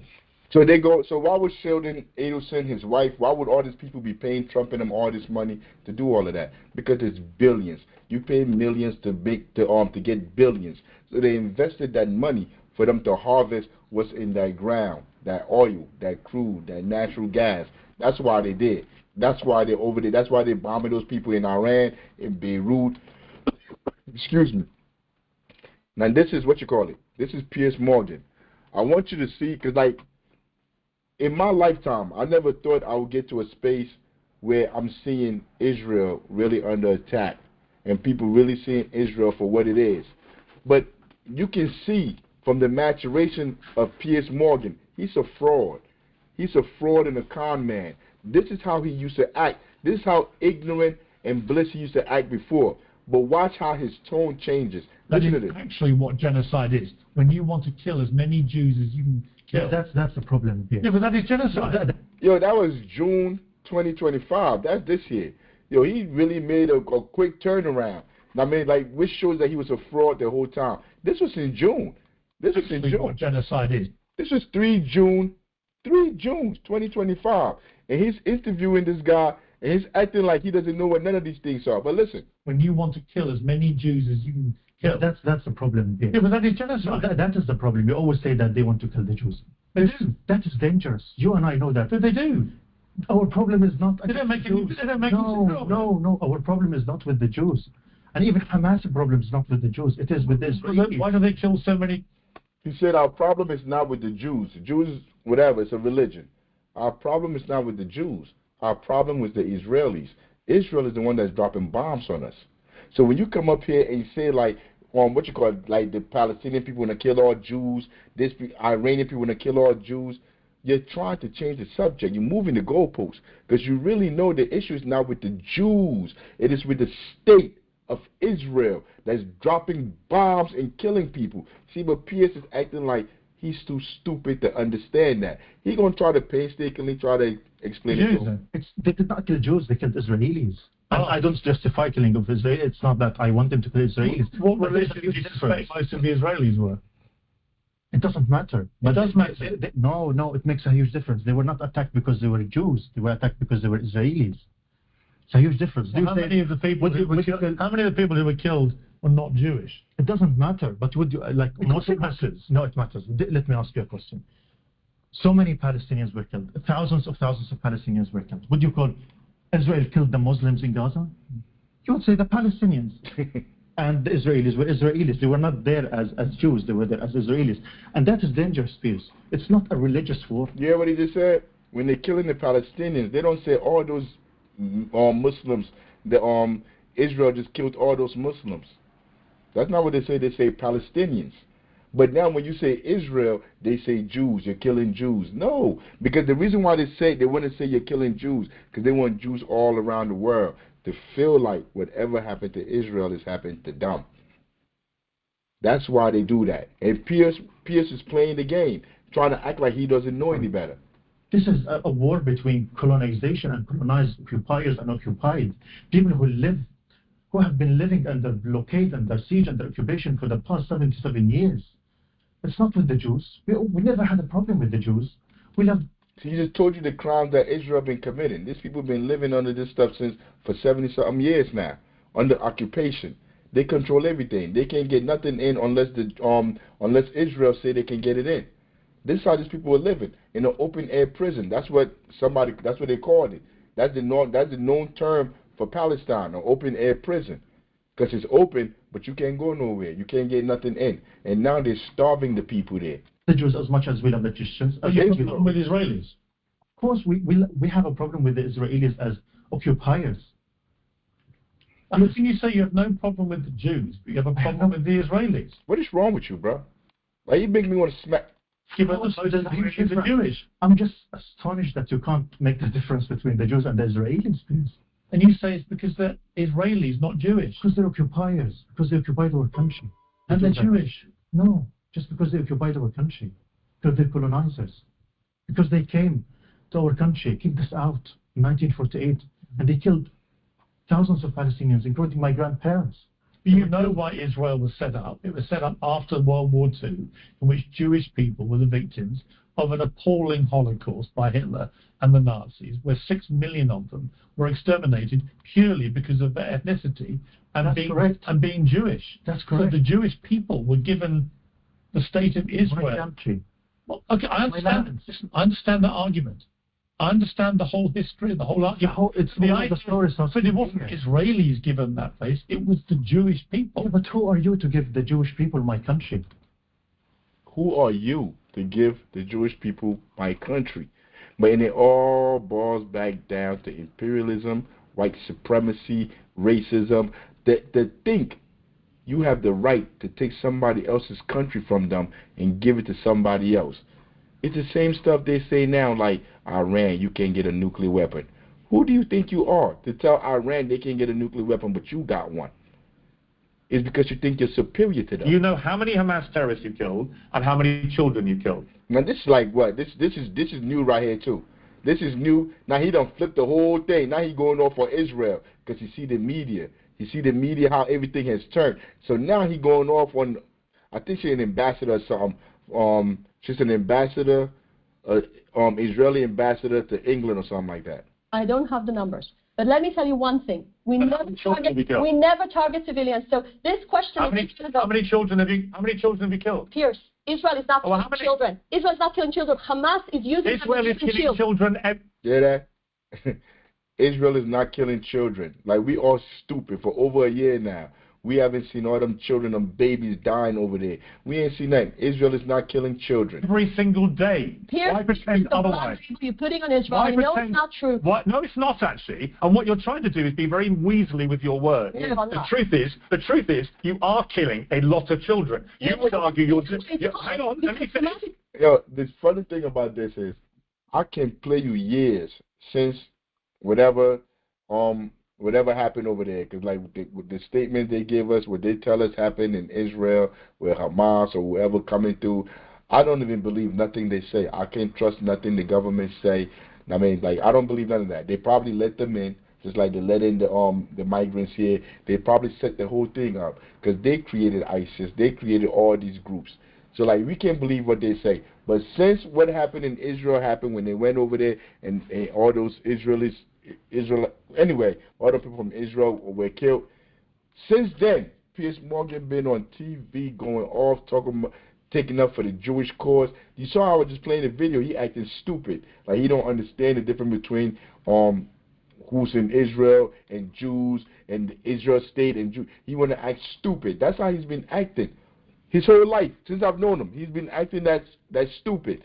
But now, this messed me up when I saw this. When he flipped on her. Let me play the rest on it. Like, he straight flipped on her. Usually, like, he's all cozy with these people. But he going all sounding like his name Afrika. Let me finish my question to you. You are killing a lot of children on a daily basis. That is indisputable. My interesting question for you is, how come you know exactly how many Hamas terrorists you killed, but you have no idea how many children you killed? Pierce, please ask this question to the people that can give you the answer. I don't have the answer. Who has the answer? Please don't ask me questions. Who has the answer? She's the ambassador to England. She's saying she don't have the answer to how many children have been killed. They've killed probably over 50,000 children. I'm talking about the last year. That's what these numbers I'm giving you, they ain't come from whatever. If you ask the American government, they probably say like 10, 15, whatever. Yo, I'm telling you, they probably killed 50, 60,000 children over there. This is just children. That Israel is dropping bombs on the Palestinians and killing these children so they can go take that land and harvest the billions and billions of dollars that's under that ground. That's what they're trying to do. That's why they're killing them children, them women, those men. That's why they're doing everything they're doing. Those rich people are funding those politicians to legalize their genocide. That's exactly what's going on. They're paying politicians from Israel to Britain to America. These rich people have created a system where they use these people to make it seem like what they're doing is just, what they're doing is right. We should all accept the brutality that they're bringing on people all around the world. I can't do it. I can't close my eyes. I know what's going on. I see what's going on. In like 100, 200 years, people are going to look back. I hope they see this video. I ain't fought for the banana in the tailpipe. I ain't fought for none of that shit. I knew what it was. I was telling people the only way to fight these people back is to organize and I'm doing it. I'm doing the organizing. So I didn't fall for it. If anybody else fell for it, 100 years from now, people, I ain't fall for it. I don't have the answer. And I will tell You're you... the Israeli ambassador to my country. Who else should I ask? Well, when you launch a blockade for nearly 3 months to a population which already has seen much of their possessions, their land, their buildings, their homes decimated by bombardment after bombardment, when you say that you're going to launch a blockade on aid and food... Yo, look at her face, yo. Look at her. That's an evil person right there. But this is what money do. This is what money creates. You can't organize that woman right there. There's nothing you could say to that woman to make her do what's right. And it's a woman. It don't have to be a man. It don't have to be a white man. Yo, it could be woman. She could be gay. She could be black. It doesn't matter. These people are sociopaths. This materialist people that work for money, they are sociopaths, bro. Look at her. And you can see the evilness oozing out of her, yo. Chairman, Yo. That's the same kind of sentiment that is expressed that I see when we're talking about this immigration situation. Like how people, they just don't care because it's not them, it's not their people, it's not the, you know what I'm saying? So we, Panthers, we people of the world, we fight for all oppressed peoples here and abroad. All power to the people. Food. So a population where 50% are under 18. You are pursuing, it seems to me, as Ehud Olmert said, a policy of starvation towards, obviously, because of the nature of the population in Gaza, of a lot of children. No, that's what they've been doing. They've been doing it for 67 years, bombing them. They got, what they call it, mowing the grass. Every couple of years, they kill a couple of Palestinians. I mean, like, they got a blockade. Yo, when Trump came in, Trump is a professional liar, bro. Trump is a professional liar. They are professional liars, but he's a professional liar on a whole different level. Like, he set up the whole gambit. Bro, he came here talking about they was having a ceasefire. As soon as he won an inauguration, they announced a ceasefire. Yo, the ceasefire was just to give Israel enough time to get their stuff together so they could come up and try to wipe them people off the planet. So where's the ceasefire? The ceasefire is gone. The people are still dying. And then they put in a blockade where they don't allow food or anything to go in there. And then they tell the people the only way you could get the food is if you come to Israel for the Israelis to give you the food. The same people that are trying to wipe me off the face of the earth, I got to go to them to come give me the food. Yo, that food is most likely poison. I wouldn't even go there. I quicker eat rocks. No, that wasn't the plan. They got there and started shooting at I'm not done. I'm not done. You jumping the gun. I'm not done. But go ahead. So when they got there to go get the food, what else happened? They shot them. I think right now we're at 30 people that they shot that one day, but they still said moving people to go get food, and they going to go kill them. But they didn't tell you that in the media. It's all over the media. I mean, they shoot now when you come in to come get the food, they shooting you. That's what these people are doing. That's what they've been doing for 70-something years. They've gone over. They're overthrowing the president of Syria. I mean, I want to see the map. Where's the map at? I believe the map is here. You probably wouldn't know it, but Gaza is rich, gas rich, at least 1.4 trillion cubic feet rich, to be precise. But there's a catch. Geologists and natural resources economists have confirmed that the occupied Palestinian territory lies above sizable reservoirs of oil and natural gas wealth in Area C of the occupied West Bank and the Mediterranean coast off the Gaza Strip. To date, the real and opportunity costs of the occupation exclusively in the area of oil and natural gas have accumulated to tens, if not hundreds of billions of dollars. Back in 1999, the Palestinian authorities signed a deal with British Gas. Just off the Gaza coast, they struck it lucky. And two wells. In 1999, what's his name was talking about it earlier. Whatever. But he was talking about it in 99 when they made a deal. The Palestinian government made a deal with who? With British, whatever. What she said? Made a deal with who? Coast off the Gaza Strip. To date, the real and opportunity costs of the occupation exclusively in the area of oil and natural gas have accumulated to tens, if not hundreds of billions of dollars. Back in 1999, the Palestinian authorities signed a deal with British Gas. British Gas. British Gas. What are the country that's trying to take over? British Gas. That's who they made a deal with. Who made a deal with them? The Palestinian Authority. Who are the Palestinian Authority? The people that Israel has put in power and say they're going to run Palestine. The people that Hamas, the Palestinian people, are at war with. They made a deal to sell their land away to the British company. The British company that's giving Israel all the weapons with America, all these people to bomb them. But let's keep listening, yo. The Gaza coast, they struck it lucky. And two wells were drilled. That's Gaza Marine 1 and 2.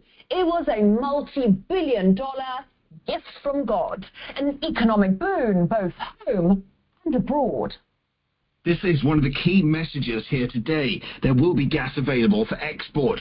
And from my conversations with Palestinian officials, including President Arafat, it is clear that they have no interest in just sitting on a gas surplus. Fast forward to 2007, Hamas comes to power, and Israel launches an offensive on the Gaza Strip, leaving behind... So Hamas comes to power, they killed off Yasser Arafat. I think he died in 2001. 2001, somewhere around there. Yasser Arafat is dead. He was the leader of the Palestinian whatever. He's dead. So now Hamas coming to power in 2007. Hamas ain't off that. So what is Israel going to do? Remember this 2007. They've been bombing them. They've been doing everything trying to remove them because they want. Now who? Who is the one that want that land for that oil? Not the Israeli people. The people that got the money to make those deals, the people that got the money to control those politicians. It's always follow the money, baby. It's always follow the money. 1,400 dead Palestinians, but taking with it the gas fields. Now, within the year, Israel announced the discovery of the Leviathan natural gas field, which did include Gaza's riches, all in all valued at $453 billion. Now, since then, Gazans haven't seen a shekel, or, to be more accurate, they have been denied around $47 billion in revenue. As for Tel Aviv, well, it's gunning to become a new hub. This is a historical moment in which the small country of Israel becomes a significant player in the global energy market. The Memorandum of Understanding will enable Israel, for the first time, to export Israeli natural gas to Europe. You hear that? They're stealing oil, stealing natural resources from these people. They're paying her too. All the government officials, all these people are being paid from all these natural resources that is stealing from the Palestinians. That's why they're dropping bombs on them. That's why they want you to support Israel. That's why they're doing everything that they're doing, yo. And you over here like you don't know no better. So you just sitting over here, you listen to the news, you listen to these politicians talking about we have a relationship with Israel, our closest friends. They're not my friends. I don't know none of them people. I don't know Netanyahu. F Netanyahu. F Israel. Like, I really don't care. Israel is a lawless country. They've been bombing, killing people. They've been killing people in Africa. They've been killing people in South Africa. The apartheid regime in South Africa, that was Israel. That was Israel. These people are sociopathic douchebags that need to be flushed down the toilet of life. I have no sympathy for anything that happened to them. My whole life, even before my life, one of the earliest movies I remember watching was a South African movie. I remember I watched it in Africa, and I used to just be sitting there thinking, like, why are they doing this people like that? Like, I couldn't understand racism. I couldn't grasp my mind around racism. But I was little. I was young when I saw the movie. And I just remember how they was treating them, and all they wanted to do was go to work, go to school. Like, it kept in the back of my mind, like, I kept asking myself, like, why are they doing it? But I didn't understand all these billions of dollars, all these natural resources. Nobody explained it to me as a kid. Nobody educated me as a kid on why these people were doing what they're doing. So I could, if they destroyed that country and removed it off the face of the world, like, I think the world would be a better place. Because then America will have to go find another pit bull. They have to go find another fake country to act like the country is independent and doing what they're doing. Well, not America. The people with the money that control the politicians in America, in Europe, those people, they'll find another way to try to exploit people. And it is even more impressive looking at the significant set of agreements we signed over the last year. Shut up. Now I want to show you the map.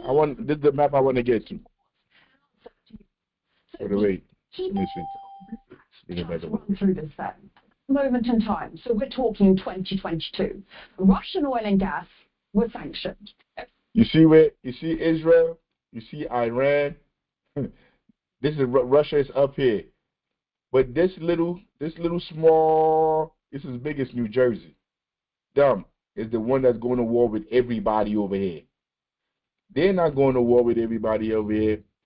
Those rich people are paying, are buying, are bringing the weapons to go over here and terrorize all these countries over here. Iranian oil. Look at Iran. Syria. Oil fields You see Syria, they've already overthrown the the president over there. This little small country, with the help of all the European nations, has overthrown them. Still illegally occupied by U.S. forces. Now, the key port of Latakia was being bombed by Israel, and the port of Beirut, the gateway to the Middle East, lay in ruins. Enter this small country of Israel right here with its seas of gas, its working ports, an answer to Europe's problems, and perhaps, most critically, the U.S. blessing. Because in case you didn't know, U.S. Congress has decided that Israeli energy is in the highest national security interests of Washington. Hear that? America first. Hey, yo, to them, the highest national security interest is over there in Israel. The oil over there. You think that oil is for you? You think your gas is going to be cheaper? They're going to give you that gas. You're going to get some stocks in that oil? Nothing they do over there got anything to do with us. Nothing. Nothing. I mean, when Malcolm was saying our government, he was making fun of Americans. Malcolm X, he was making fun of Americans talking about our government, our astronauts. Don't forget our land. Our land. I mean, like, this is our country. Like, you a clown. You've been miseducated. You've been bamboozled and hoodwinked. None of this stuff belongs to any of us. The people that's controlling these stuff don't have us in their mind at all. We are like cattle to them, all of us. And these politicians that work for them feel the same way. Black, white, Puerto Rican, or Haitian. They don't give a damn about us. They will kill every single one of us to meet the demands of whoever is funding their campaign or putting money in their bank account, making them rich now. Because Ras Baraka wasn't a millionaire before he became mayor. He's a millionaire probably 5 times over now. And how the people in North doing? How is the people? How is the income? How is the poverty rate? Everything in North grown. I mean, but if you, man, it is what it is, man. I mean, but the only way to fight these people back is through people power, through organizing. You almost forgot. Come over here, General Secretary. Now, this is one of the countries. This is Yemen. They've been bombing Yemen. Israel been bombing Yemen. Israel been bombing Yemen for over 10 years now. They've been just bombing them, trying to get rid of Yemen, trying to destroy that country. Now Yemen is having a live broadcast where they get to watch Israel get bombed. Look, they're watching them get bombed.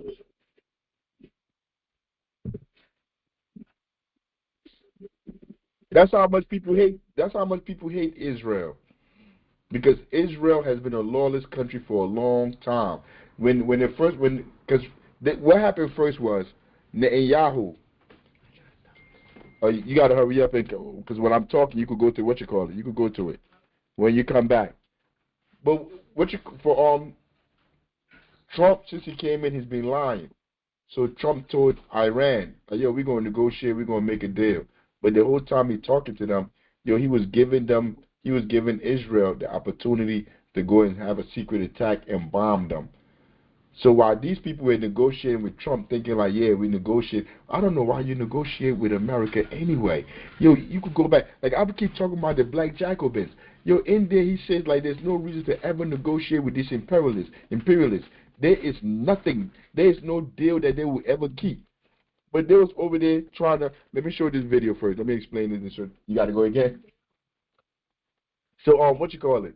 So they're over there negotiating. They're having a negotiation. You got these people talking to them. The whole time, Israel is planning on bombing them. So Israel bombs Iran. I think Friday? Yeah. So I'm sitting there like, yo, Iran going to have to do something. Because Iran sat there, they done killed the Hamas leaders, the people that have been fighting against Israel. I didn't see Iran do anything. Iran didn't do nothing to support none of them. So I'm sitting there, I'm like, yo, bro, y'all going to have to do something now. Before I could even put my cup down, they had dropped there and sent bombs already. And the president in Israel, the government, they told them don't show no videos. Don't show no videos, don't put nothing out showing the people like the damage and all of that. Man, people don't care. Video still went up. Responded with 3 waves of ballistic missiles. Look, Fox News is over there. Fox News is over there talking about the ballistic missiles. The Iranians have responded with 3 waves of ballistic missiles. This is Israel's version of the Pentagon, the Kiryat. And the building on this... See, for years, my whole life, all you see is Israel destroying people's homes. Well, not Israel. The United States and the funders of the United States, Europe, destroying all these countries over there. But right here, look, this is their Pentagon. Iran hit that thing on their first strike. Compound was just hit. Please go back, please, go back, please. You can understand here, it's very tense at this specific location because the Iranians are now... They don't want him to record. Here, go ahead. They don't want him to record. They don't want him to show the people what's going on out there. Yo, but they deserve everything they get. Yo, I'm frozen. They deserve everything they get. I mean, like, I'm on the side of the people, but I'm not on the side of sociopaths. And Israel's a sociopathic, lawless country. And it really deserves to be wiped off the face of the earth. I mean, so like, I'm trying to get to this video on Instagram. I'm going to show you the video on Instagram for you to see for yourself how they've been coming over there, man. What's been going on in the war. And this war is serious. Because if everybody get involved, if all the other countries get involved and it become a world war, yo, our life as we know it is going to change. Nothing is ever going to be the same again. I mean, so like you need to be focused. You need to pay attention to what's going on over there because it will affect your life. Why is it? Oh, there we go. You're going to find the video and then I'm going to start share. You're going to find the video and I'm going to start share. I think there's the video right here. Okay. I put a little bigger to it too, yo. I put a little bigger to the video. Yeah, we want to start it over. That's it. Some cats that go to sleep. Because when your mom they stay up in the streets. Even when I see you, guaranteed to be in ICU. One more time, what's B? Because when you make your enemies start to cheat. Because when you roll no less than 30 deep. Because when I see you, guaranteed to be in ICU. Check it. I don't smoke with the best of them. Shot at. Yeah, so this, what you're looking at right here, this is the bombs from Iran. When Iran, after they bombed Iran bombed them. The first time I've ever seen this in my lifetime. The first time anybody has ever really like came at Israel like this. I mean, yo, before I even continue, yo, this might be the end of Israel. I'm using my sociological imagination, my education as a political scientist. This might be the end of Israel because America can't really afford to go in there and go help them and go stop anything. If Iran has the bombs to keep on bombing them, they're done. Your Iron Dome is not stopping nothing. Because what people really don't understand about the Iron Dome, for the Iron Dome to work, it sends out missiles basically to go out and intercept other missiles. It takes about 12 missiles to stop one missile. So you got to tell me that that Israel got enough missiles to stop like 12 times the missiles that Iran got. I don't believe that. They don't even have enough stockpile. They've been bombing Syria. They've been bombing everybody. Yemen. They've been bombing everybody. They've been bombing everybody in the Middle East. They've been bombing Beirut for the last couple of years. You don't have enough missiles. You don't have enough armaments. So to me, I don't see how they get out of this. I mean, I told you, what's his name already left? The president already left. I don't see how they get out of this at all. And these are the comments. This is what I put. It ain't no fun when the rabbit got the gun. I mean, in a 1995 interview with Strong, Mao used the phrase paper tiger to describe American imperialism again. In appearance, it is very powerful, but in reality, it is nothing to be afraid of. It is a paper tiger. Outwardly a tiger, it is made of paper, unable to withstand the wind and the rain. If you really understand how imperialism works, they have no power. Because without the people, they have no power. So they are paper tigers. And if we're able to stand and fight back, we can defeat imperialism. Mao defeated imperialism. Look now, they're scared of China today. They used to be in China, exploiting China. The British were in China, the French were in China, the Americans were in China. They can't even step foot over there no more. Was about 100 or more, maybe less of them got my rocks on. That nigga from the brook just be wilding on you just. And usually when I post stuff like this, people be scared. Look at all these comments. They're all on the side. They're all on the side of what you call it, of Iran. People be scared to post the comment on there, but they're commenting. Styling on the red knock. Tried to warn you, but your eyes fucked up. Now I cleared them shits with hits. You on the fucking bench. More than my friends, but sometimes I get kinda mean that. Now after they bombed Iran and Iran bombed them, the president and the politicians in Israel said we're going to retaliate. So they sent the fighter jets over there to go and retaliate and hit the nuclear and military sites in Iran. Let's see how that turned out. These weak MCs with these supreme all the life. Lyrics I call them like I say in G. Y'all make it sound like me. Y'all was grinding in the early 90s. All behind me. It ain't hard to find me. The moment the Israeli F-35 was hit by Iran, the pilot ejects with a parachute. Like when they went over there, see, I didn't even know. Like, I don't know what weapons Iran got. But I'm watching, I'm like, yo, look at this fireball, bro. This fireball chased this plane down, bro. For one, it's the booyah. Give me the Remy and Sonic. Ain't no telling what that's what they're doing out there. It's obvious the game's new to you. They're going to shoot another one down. Send them on the tutor, one shot, I'm through with one G. Even when you need to, you have to go to sleep. Jesus. Breaking news. Iran has just shot down 3 Israeli F-35 stealth fighter jets using a decades-old F-14 Tomcat. The pilot can be seen ejecting with his parachute. Search is currently underway for the pilot who used the ejection seat. A photo has just surfaced online showing what it... My bad, y'all. Yeah, but anyway, now they're gonna go on and talk about exactly what happened. That they shot the stuff down. You can come put it back, General Secretary. But this is what's going on over there. This is real time. This is yesterday. This is going on right now. They're still dropping bombs over there. These are nuclear. These countries have nuclear weapons.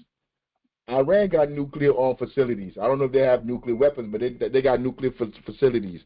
What's his name? Got nuclear facilities. Got nuclear weapons. Israel. Yo, so what's going on over there does affect you. And if you're not paying attention to politics, you're really doing yourself a disservice. I mean, because if you don't pay attention, these people will blow up the whole planet with you in it, and you won't even know what happened. I mean, but that's it for today, man. I didn't think I could fit all of this in, but we got it in, man. Anybody got any last words, any parting words? Happy Father's Day to you. Thank you. Word up, thank you. Happy Father's Day to me. Happy Father's Day to everybody else that's here. I mean, but you know how we do, man. Yo, this is a way of life, man. We do this thing just like Mother's Day. We do this thing every day, man. Every day. But anybody got something? If nobody have nothing, we about to be out. How you doing, Justice Range? You got to give us an update on that parade next week. Like, let me know, man. You there, Justice?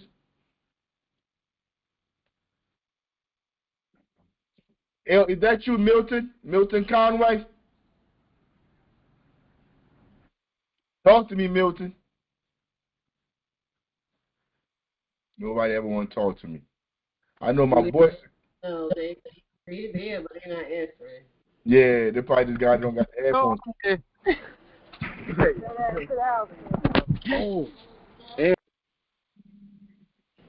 If you want to speak, go ahead. You have the floor. Oh no, I didn't want to speak. I was just tapping in saying, I'm here. All power to the people, y'all. All power to the people. But yeah, till next time, man. Thank you all for being here. Where do I go? Or leave? All power to the people. I live for the people. I die for the people.